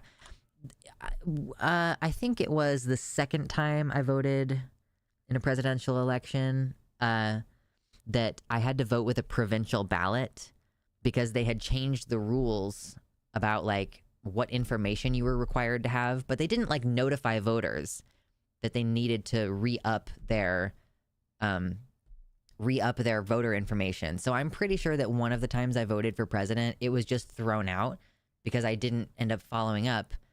I filed a provisional ballot. So like Kansas has been doing this nonsense for a very long time is what I'm saying. You know, I've been voting since the year I turned 18 was a presidential election year. And I was like, damn, I'm so excited to vote for Obama's re-election. Yes, I'm 30. So Kansas has been doing this nonsense for a while. They change the rules. They don't tell voters. And then you find out on election day and then you vote provisionally, but then nobody like follows up to provide you with the information that you need to provide or like to tell you what information you need to provide.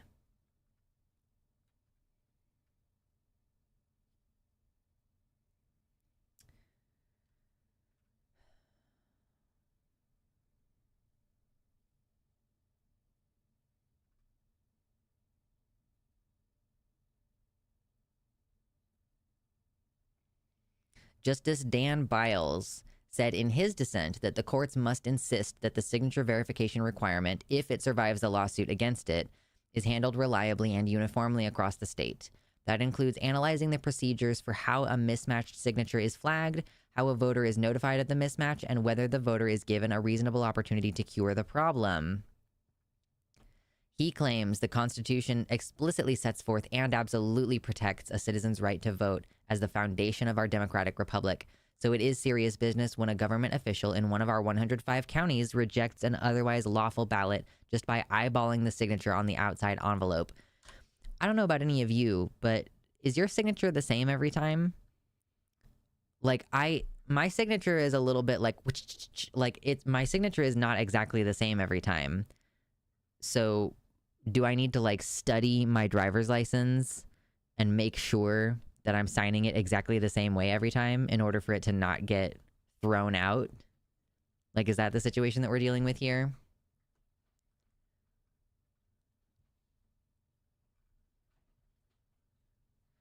So this fits into just like a broader thing. Like, this is not just going to happen in Kansas, you know?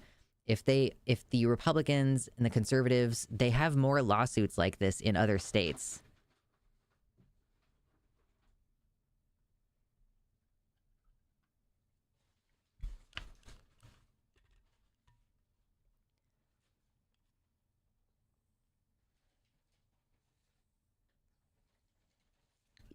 Drink water, y'all. It's good for you.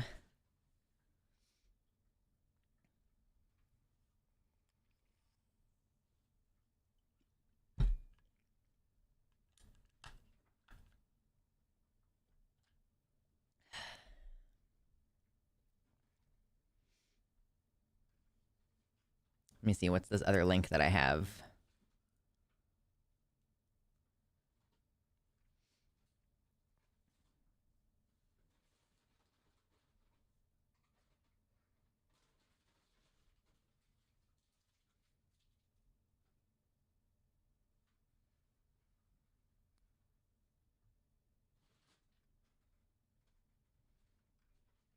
I'm seeing if there's any other information in this. Oh my god, thank you. Yes. There's now food, but I will wait until after we finish talking about this.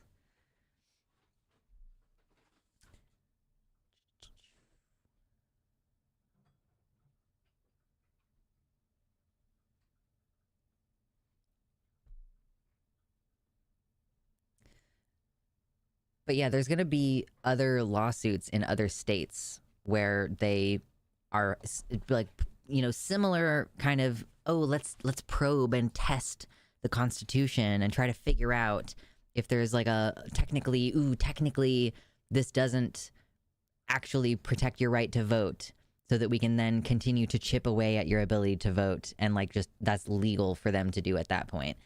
I will say, you know, we did protect the right to abortion by preventing a constitutional amendment from going through that would have changed the Constitution. So technically, we could draft an amendment to the Constitution that in states like officially puts in the right to vote. We could do that. if we got a ballot initiative and like we, got a vote going on it, and based on how the abortion thing went before, there's a good chance that we would be able to push that through because there are enough people in Kansas. Like, again, it's a gerrymandered state. It's not like everybody here is Republican. It's like a gerrymander situation. So we could hypothetically amend the Constitution to affirm the right to vote. However, that is not going to happen before November this year. If we drafted that, I think the earliest it would be on the ballot is like, I think there's like a May election. So maybe the earliest would be May next year. That's going to be after all this Project 2025 stuff, So, like, yes, we can do that. And yes, I hope we do. But it might be too little too late by that time. And Kansas is not going to be the only state where there are these types of challenges where they're trying to basically say, yeah, you don't have the right to vote. It's not entirely surprising given our nation's history, but it is going to spell doom, essentially, for us going forward.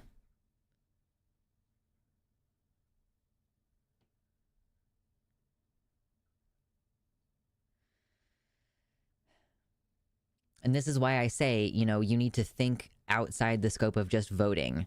Like, vote while you can, for sure. Try to counteract these things, but we need to be doing other things as well. You only vote like once or twice a year if you vote in the primaries, or if you have elections in May for more local stuff. We need to start thinking of like, what else are we going to do? And I don't have all the answers, I'm not going to sit here and try to tell you, oh yeah, I know exactly what we need to do. Like, revolution or whatever. I don't have all the answers, but we need to be working on like, how are we going to support each other? How are we going to affect local politics? How are we going to make sure that people in our communities are safe? Getting people on board with ballot initiatives. Anything where the popular vote actually matters, we need to double down on those things. Again, like the abortion thing, we succeeded in protecting abortion because that was a statewide vote. It wasn't county by county. It was just raw numbers, and we won protecting the right to abortion. So the more often we can do that, the more often we can circumvent this whole, well, this county is this, or this district is this, the better off we're going to be, honestly.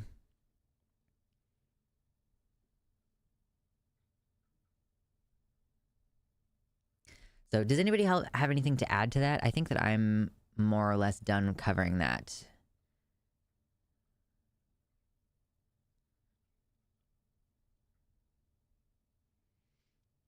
Ooh, we made it to 69 likes. Ooh. Okay, I'm going to put this in my notes. Time for it to go in my notes.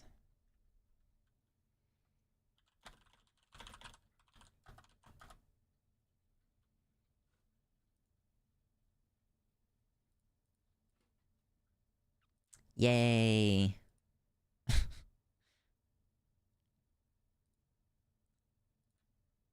I need a third monitor, desperately. Desperately need the third monitor. Ooh, I think that this is a pep. I got a pep.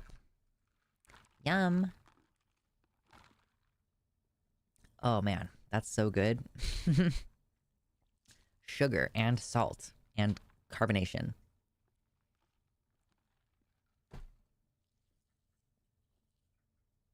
Once I'm better at having and keeping a schedule, I really want to get into local politics. Been wanting to for a while, but I actually want to make good on it. Yeah. And you, like, again, you can do things like, if you're not ready to run for office yet, you can phone bank. You can even text bank. You know, you can call up some local politician's campaign number and be like, hey, what kind of volunteer work do y'all need right now? Do you need someone to work the printer printing out these signs? Do you need someone to hand out stickers? Like, Yeah, there's a lot of stuff that you could potentially be doing. And maybe it would help you get on a schedule if you like, you know, if they say, oh, well, twice a week, can you come in and do phone banking? Then, okay, there you go. You've got like a reason to get on a schedule. I know for me, sometimes it helps to have something external. Like it has been a lot of work for me keeping my own schedule. And it is good that that it's flexible, that I don't literally need to upload every single day or the channel will blow up, you know? Ooh, we made it to 70 likes. Isn't that awesome? I love that for us. Ooh.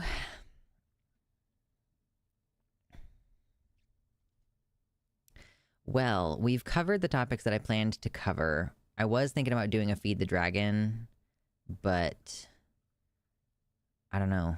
Maybe we'll save it. Like this is not one of my best streams. I'm trying to decide, like, am I gonna put on an old video of mine to kind of just play and react to a little bit while I eat, or am I just gonna wrap it now? I was thinking more like helping organize events and helping with progressive campaigns, going to local progressives meetings. Yeah, for sure. That's a great place to start getting involved. Just like, yeah, hey, I'm gonna help out. Do you need someone to like hand out flyers or book the venue or whatever? Yeah.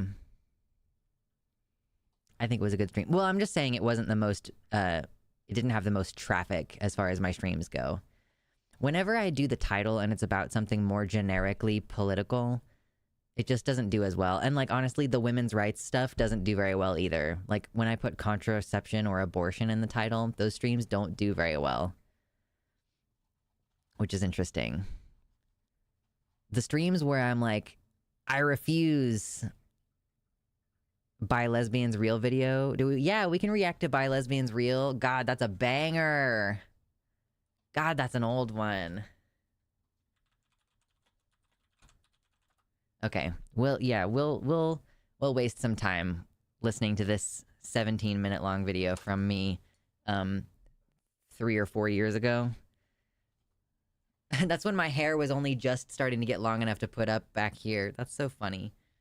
And I've cut my hair so many times. It would be way longer if I didn't need to trim it all the time because the henna makes it break.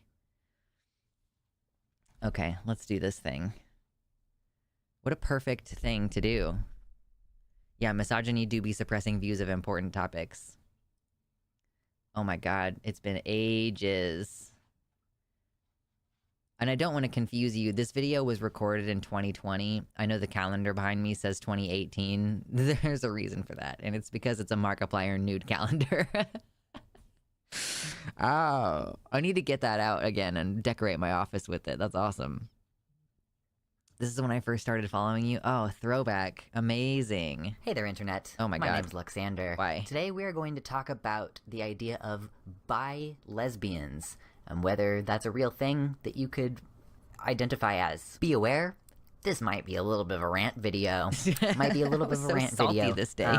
The only reason I have notes for this video is because I have been ranting about this and was taking notes on my own ranting to keep track of all the different thoughts that I had about... Also, I was still using the blue snowball. That microphone was so shit. The idea of bi-lesbians. So, let's get into it. So what is a bi-lesbian? What does this mean? If a lesbian, we typically know, is like a woman who loves women, right? This is typically what we think of a lesbian. There's probably like a dictionary definition. I'm not gonna cite it because I'm gonna tell you this right off the bat. The dictionary definition of words in the queer community has no bearing on their use in the queer community. True. So we're just gonna start there. But yes, a lesbian is a woman who loves other women, typically.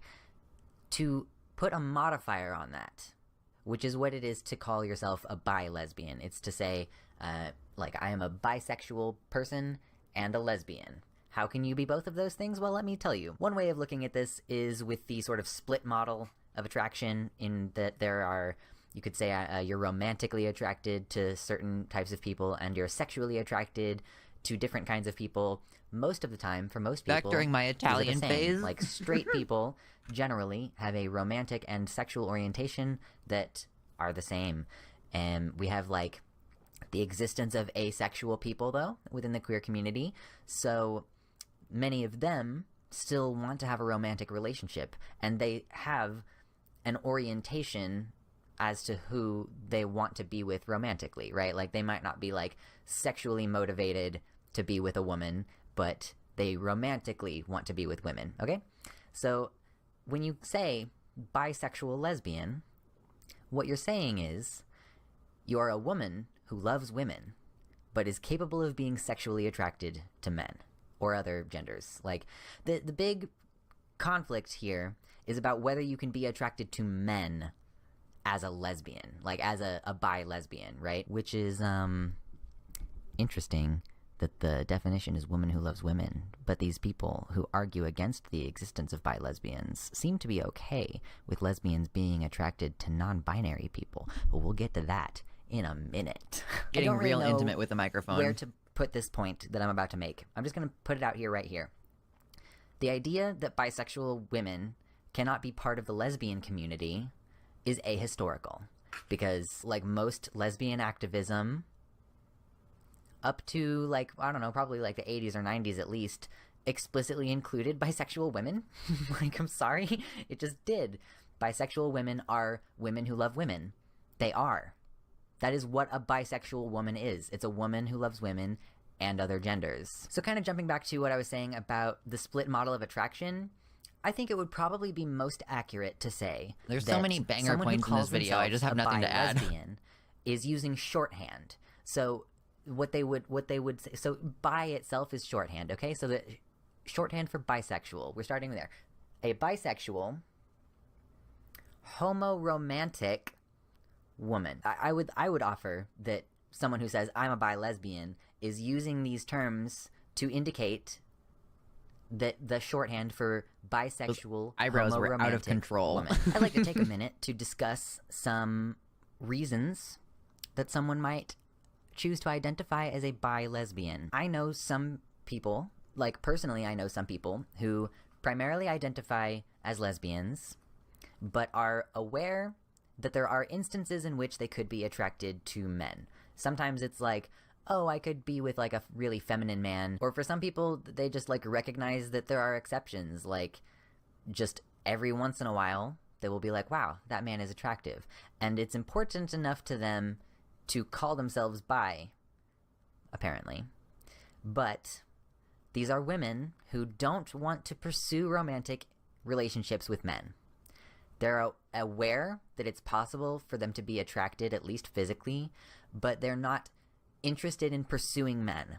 They're identifying as lesbians to tell everyone around them that they are only interested in relationships with women, broadly speaking. In the queer community, The bags we under the eyes basically too. use all of I'm these so critical of terms my appearance to right now. signal things to each other.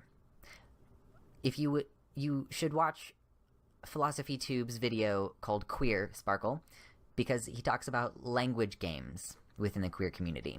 Like, we don't use terms explicitly based on their dictionary definition always. A good portion of the time, we borrow words, we take on words temporarily.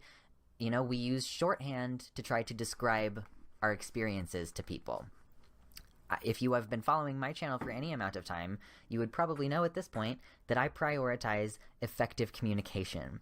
My video about bisexual versus pansexual, I used to prefer identifying as pansexual, because if you say bi to someone who's outside of the queer community, they're going to hear, oh, I'm attracted to men and women, even though I am also attracted to people who are not men and women.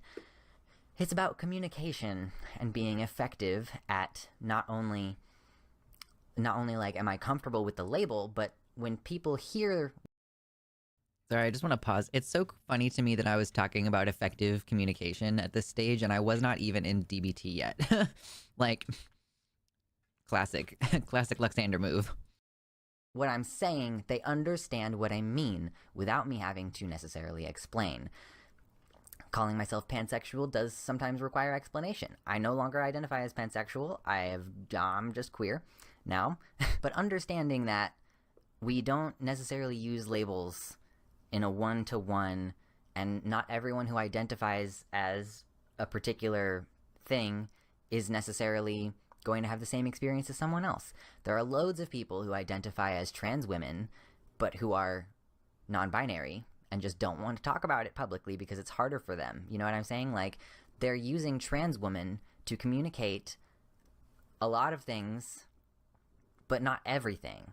It gives you the broadest idea and allows them to keep their non-binary identity safe, right? Okay, now we're going to move into some fun stuff. So, Still true. I know a ton of non-binary trans women.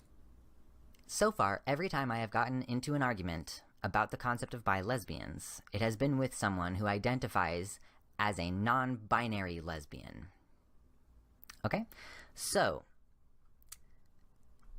for these people, it is So apparently cunty right now. to be flexible on the definition of woman in the first part of the definition of lesbian, but it is unacceptable to be flexible on women in the latter part of the definition of lesbian. You don't have to be a woman who loves women, but you can only love women. Except that's not what they usually believe.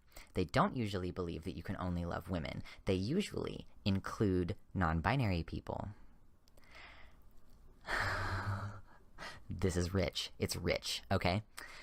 I got into this argument with someone, or, discussion, argument, whatever, and they claimed that it's not woman who loves women, okay? It's a woman-aligned person who loves women-aligned people. I would have just thrown Which is the really T, funny because like, by accident. this was in response to a tweet that I put out, which basically was like, are lesbians able to be attracted to NBs? And I followed it up by saying, I challenge you to make this argument without insinuating that non-binary people are just woman light. And this person failed miserably. That is definitionally what it is to treat non-binary people like they're basically just women. Okay? Like, not only are you being inconsistent about your definitions, but you're misgendering people along the way. Interesting. If you can't tell, I'm very annoyed at the inconsistency of the beliefs of these people. And also, if it wasn't clear enough by now, I think you should leave people alone and let them identify however they want to and stop fucking gatekeeping. All right, we're kind of winding up. We're winding down a little bit. But so I have come to be aware of the idea of comphet. It was a lot of my thoughts on it started with Natalie's video called Shame, where, compulsory heterosexuality is what comphet is short for, which basically is this idea that women, generally, like women, who they grow up and they are taught that relationships with men are supposed to be kind of difficult and like emotionally unfulfilling. So a lot of women will just kind of go along with that, not realizing that they are not even attracted to men at all. Like, it's not just that they're a straight woman who's not in a relationship that is fulfilling, but that they are actually gay women who are trying to make themselves function as heterosexual. So this is what compulsory heterosexuality is, very broadly speaking. And I have had people tell me that identifying as a bi-lesbian is somehow playing into comphet. Now, listen to me. As I stated earlier, typically, a bi-lesbian is someone who recognizes that they can be physically, sexually attracted to non-women, okay? But they're only interested in pursuing relationships with women. So by telling them that they're not allowed to identify as lesbians means that you're telling them they are only allowed to identify as bi, which means you're telling them they have to be available to men. Because the point of identifying as a lesbian, in some cases, is to tell men that you are not interested in them. I know someone in my personal life who a number of years ago was in a relationship with a cis man. This was like someone I know who is assigned female at birth and like mostly identifies as a woman, but at the time was in a relationship with a cis man and still primarily identified as a lesbian because they're poly and were not interested in any other men. They had the one man, but they did not want to indicate to men that they were allowed to come take swipes. Now, we all know that sometimes when a woman says, like, I'm a lesbian, that men take that as a challenge, but the purpose of identifying as a lesbian in those cases is to explicitly say, I am not open to men. I am not interested in dating men.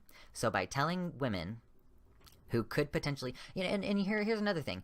You could potentially be talking about women who have been victimized by men. So they are bisexual because they have been in sexual and romantic even relationships with men in the past, but they are traumatized and don't want to date men anymore. Like, you are telling these women that they have no choice but to use language that indicates that they are available to men. If you want to come at me about compet, you need to really sit down and think about that one. Once again, if you couldn't tell, it's mostly the hypocrisy that makes me so mad. And the last point that I will say about this is that basically every term in the queer community is or can be an umbrella term. Bi can be an umbrella term that also includes pansexual and omnisexual and polysexual. You can just broadly say, like, I'm bi, and have the details of that be like private, Gay. Most queer people call ourselves gay, at least sometimes, usually for fun, but like, I'm not homosexual. I don't know what that means for a non-binary person anyway, but like, I am not homosexual. And yet, I am gay. Because that's how shit works in the queer community. Like, queer is an umbrella term, non-binary is an umbrella term, trans is an umbrella term. I feel like you can kind of on some level detect that this is the first summer of COVID. Like, I do not have a lot else going on right now. Yeah, a lot of these terms get used interchangeably anyway. Just not lesbian. Although, again, as I said earlier, lesbian means a woman who loves women, which means that every bisexual woman is a lesbian. Fuck you. I'm out of here. That was it. That's it. There is more to the video past that, but I'm going to stop it there because I'm done eating. And also, the rest of this is like wind down. I mean, honestly, that's like the biggest mic drop I've ever done on my channel. Like, if a lesbian is a woman who loves women, then every bisexual woman is a lesbian.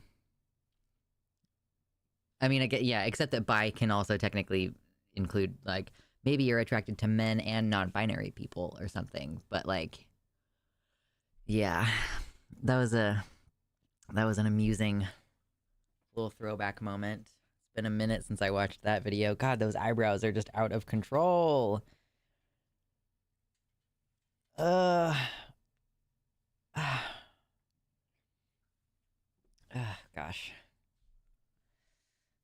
I hope you enjoyed watching me eat from the corner.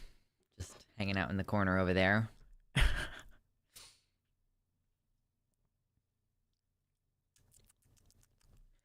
Yeah, Lux from 4 years ago was spitting fire.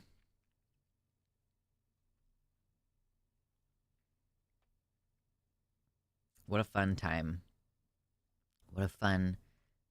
It was not a very fun time of life, actually. Yeah, so this was like... I uploaded this late July 2020, so it must have been recorded like mid-July. And yeah, man. Just such cunty energy. Not in a bad way. I'm NB and bi, so no matter who I date, it's always gay. Exactly. Like, what does gay mean if you're non-binary? Are you not allowed to identify as a lesbian or as gay? Because that technically means, like, a woman who loves women or a man who loves men.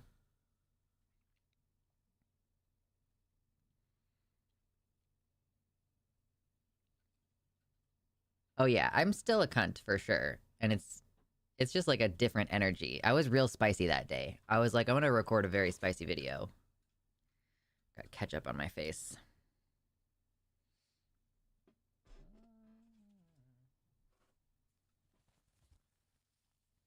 Ketchup. Anyway, that was fun.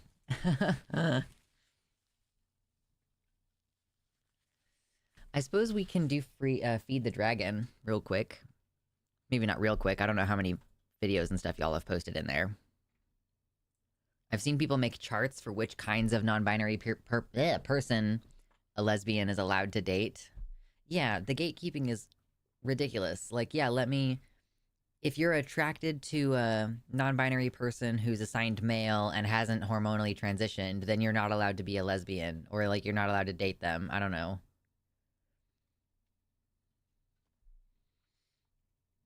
I hate how people say identifying as bi is inherently transphobic or binary when trans people are more likely than cis people to identify as bi. Yeah, I think that comes from like the that's like when people are strict, like assuming that the way that we use the term in the community inherently has to reflect the, like, not only the dictionary definition but the etymological definition. You know, that people say, oh well, bi means two. Like, okay, I mean, a lot of people use that. Oh my god, a lot of people use that to mean like the same gender as me and other genders. So that's the two that I'm referring to. But if you go back and you read the Bisexual Manifesto, which came out in like the 70s, even that at the time was saying that like, you know, you shouldn't assume that gender is binary, basically. So it's like, well, you know, you have to identify as pan. If you're, and I believed this at one point. If you're attracted to trans people, that means you're pan. Like, I think that actually the first person I said that to was a straight man, and he was like, I don't feel like me being attracted to trans women makes me pan. I think that I'm straight and they're women. You know? Okay, let's see what's going on in Feed the Dragon.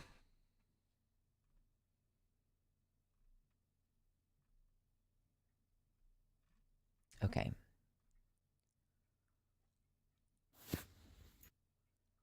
Ooh, yes. Okay.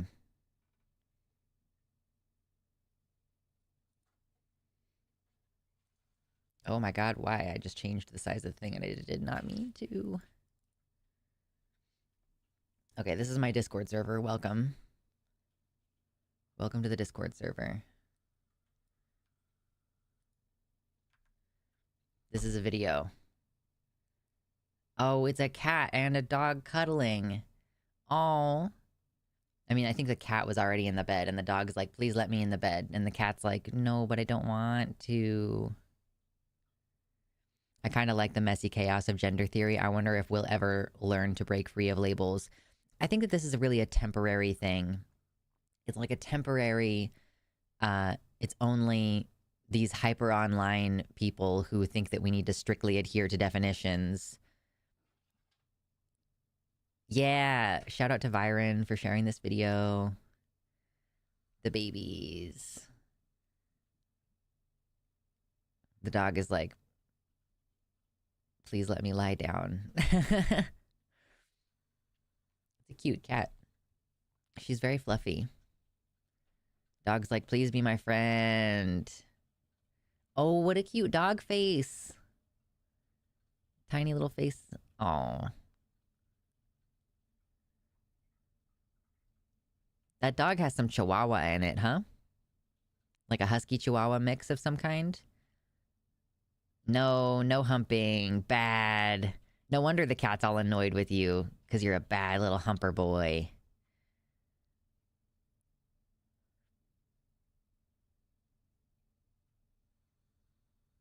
Problem. Troublemaker. The cat gets a thumbs up. The dog, bad. Bad dog.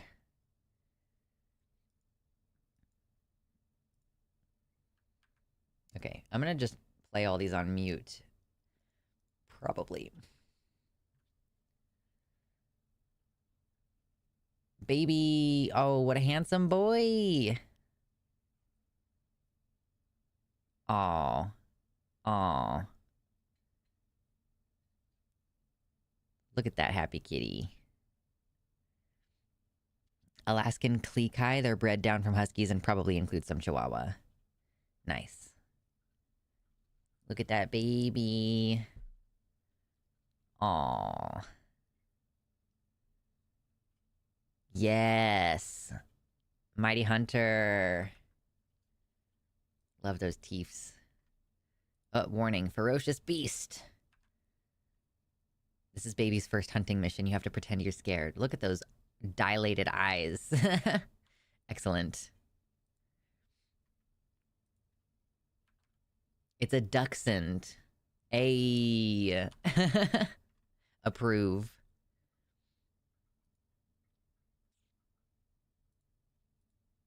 This is Paul. He looks so soft. Oh my god, that cat looks incredibly soft. Wow. Apple. Why does that cat have an apple? He looks like he's gonna fiercely defend it. I approve. This is a drawing, but it's a cute little cherry blossom water dog.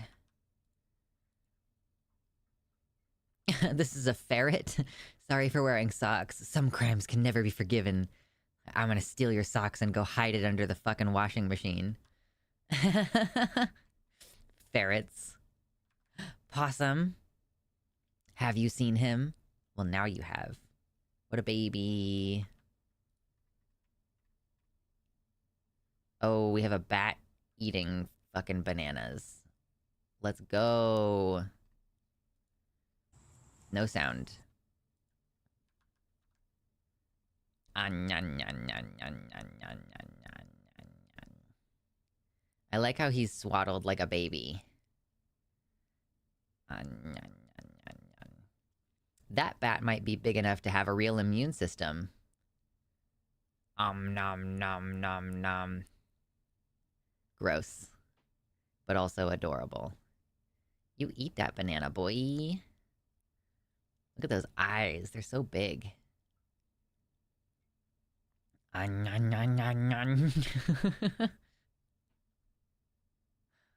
Oh, what a gross baby. I approve.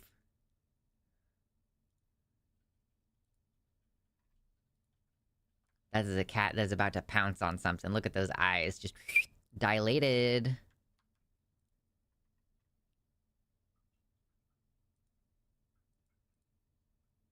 Here's why you should have a cat.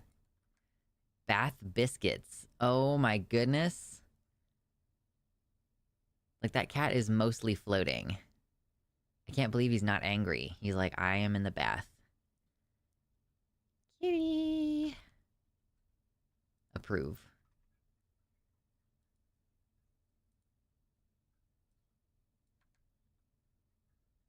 Oh no! Oh no! When kittens fall asleep standing up. Oh no. Oh, what a baby. Ugh.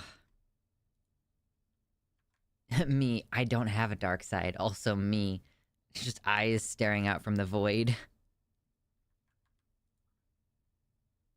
We have a good amount of these. Nope, not what I want. Hold on. Come back. Come back, Discord.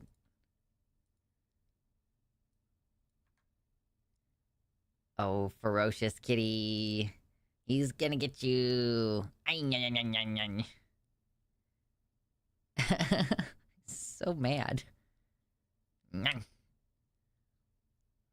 Oh no, troublemaker. No, just play the video in the screen.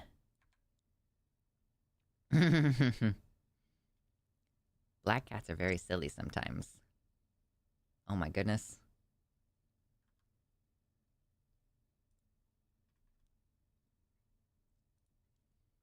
Our cat was just on our neighbor's roof. Jeez Louise.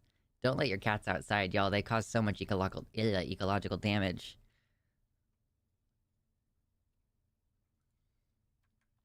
Baby crows, it turns out, are incredibly adorable. Approve. Oh, do we need sound for this one? That is a porcupine eating an apple slice. Excuse me.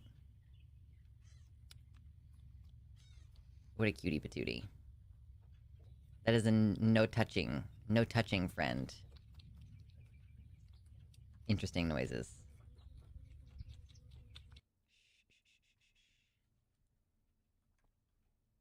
That looks like a... That doesn't... I don't even know if that's a real flower. It doesn't look like a real flower.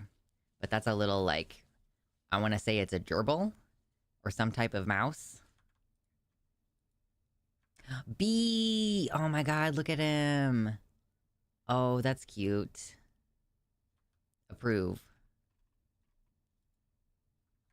This duck is happy? I don't actually know if that's a happy duck. Someone told him he's cute, though, so I bet he is happy. Get out of the dryer, kitty. I know it's warm in there, but it's not good for you. Look at him. He's so pleased. That's a cat who's extremely pleased with himself. That is a floofy baby. Floofy baby.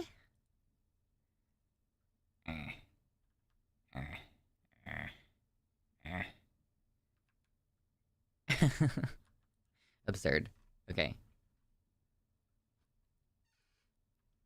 This is from Slolar. Parents' dog. Her parents' dog? What is a biturong? I've seen this creature before. I love the fluffy ears. They have bear-looking ears, but then they're floofy.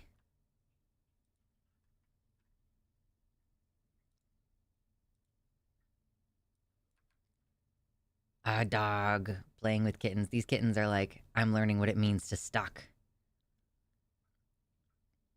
What a good boy. Friendly dog. Friendly. Like, if anything, that dog might get too excited. You gotta be careful how excited you are. Okay, this is a biturong. Can we buy some more pixels, please? I don't think so. I think that's as many pixels as we can get. Oh my goodness, him snuffle nose. That's way bigger than I thought it was gonna be. Okay.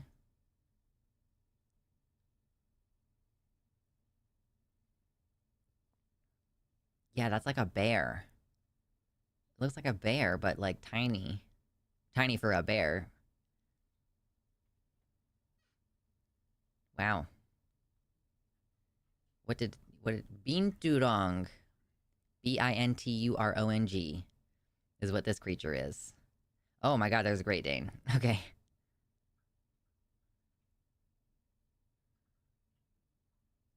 Ah, he's a playful. That tail is crazy long in relation to the rest of its body. Goodness. My girlfriend used to have one of those when she was younger. Oh, wow, okay. He sniff. He jump around.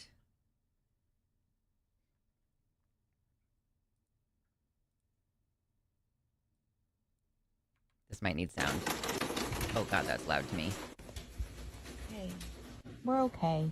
It's just rain. You just have supersonic hearing. Baby. And normally that is beneficial to you because you can hear predators and prey, but you are a house cat, so you really don't have either of those things.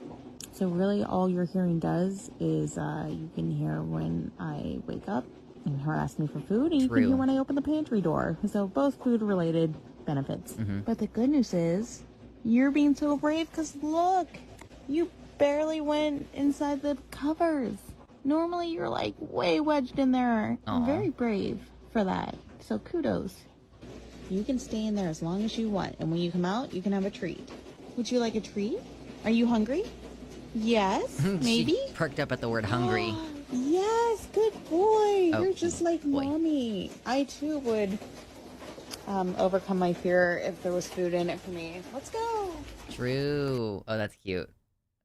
Ah, what a baby. You have to validate the fears. No more sound. Oh, it's a capybara. Ah! Is that real? Do you just go up to a capybara and start petting it and it'll just like flop over for you? It's like a cat that you're already really good friends with. Oh my goodness. This is absurd.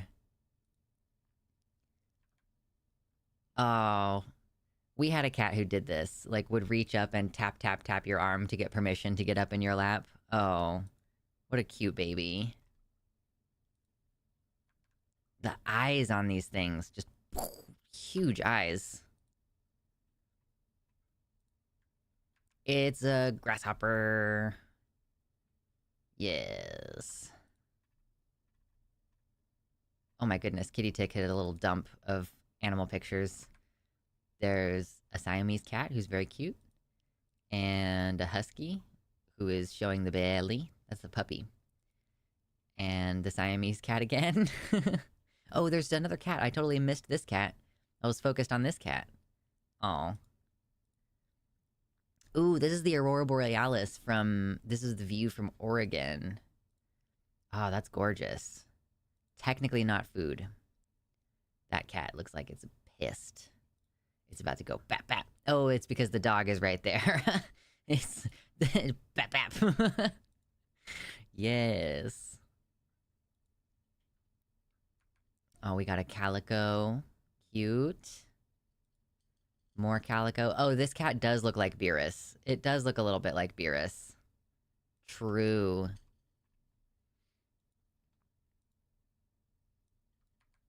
Oh my goodness. Look at that thick booty babe. Goodness. Oh man. Oh. A good thing happened to you, but it should have been me. Oh my goodness. Thick booty babe. Oh my god. Oh. All cats are the same. All cats are cats. I'm gonna lose my hand sometime. Oh my god, you booped. They booped it. I'm so jealous. I can't believe a good thing happened to you. It should have happened to me. Me seconds after landing in Australia. That's not a kangaroo, right? That's a wallaby. Trying to shake the hand of a wallaby. At least I don't think that's a roo. Is it a baby roo? Not like a baby, but like an adolescent roo. Oh yeah, hard to tell apart a wallaby and a roo, Joey. Okay, yeah. So at least someone else in the chat doesn't know what the fuck it is. Why can't you bring me a rodent like a normal cat? That cat dragged you home a dragon. You better be happy. That's gonna be so much meat. Ooh, we're almost caught up. We're almost caught up. Oh my goodness. That dog looks so scared of the cat that's just chosen to lay on top of him. He's like, I can't move or I will get bapped. The baps. Scary baps.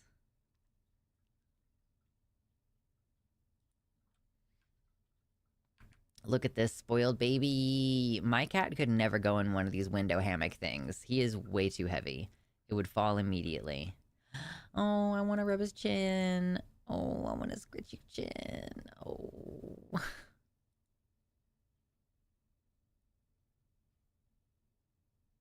What a baby. Brother. And that's how we got caught up, is with this picture. Brother. Yes, oh gosh. Thank you everybody for submitting pictures. That was mostly like pets. You're allowed to put pictures of food in there too. Or like videos of people making food. That is also acceptable.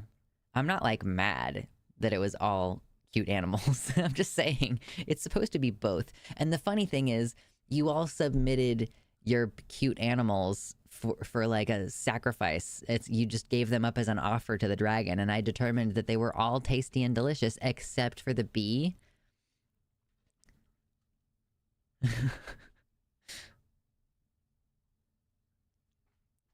Icing is Is icing dairy? Icing is like sugar and butter, right? Like it's buttercream typically. So it is dairy. I've never made a buttercream, so I don't actually know. 73 likes. I'm content. I think that's a decent show. If we got to 73 likes.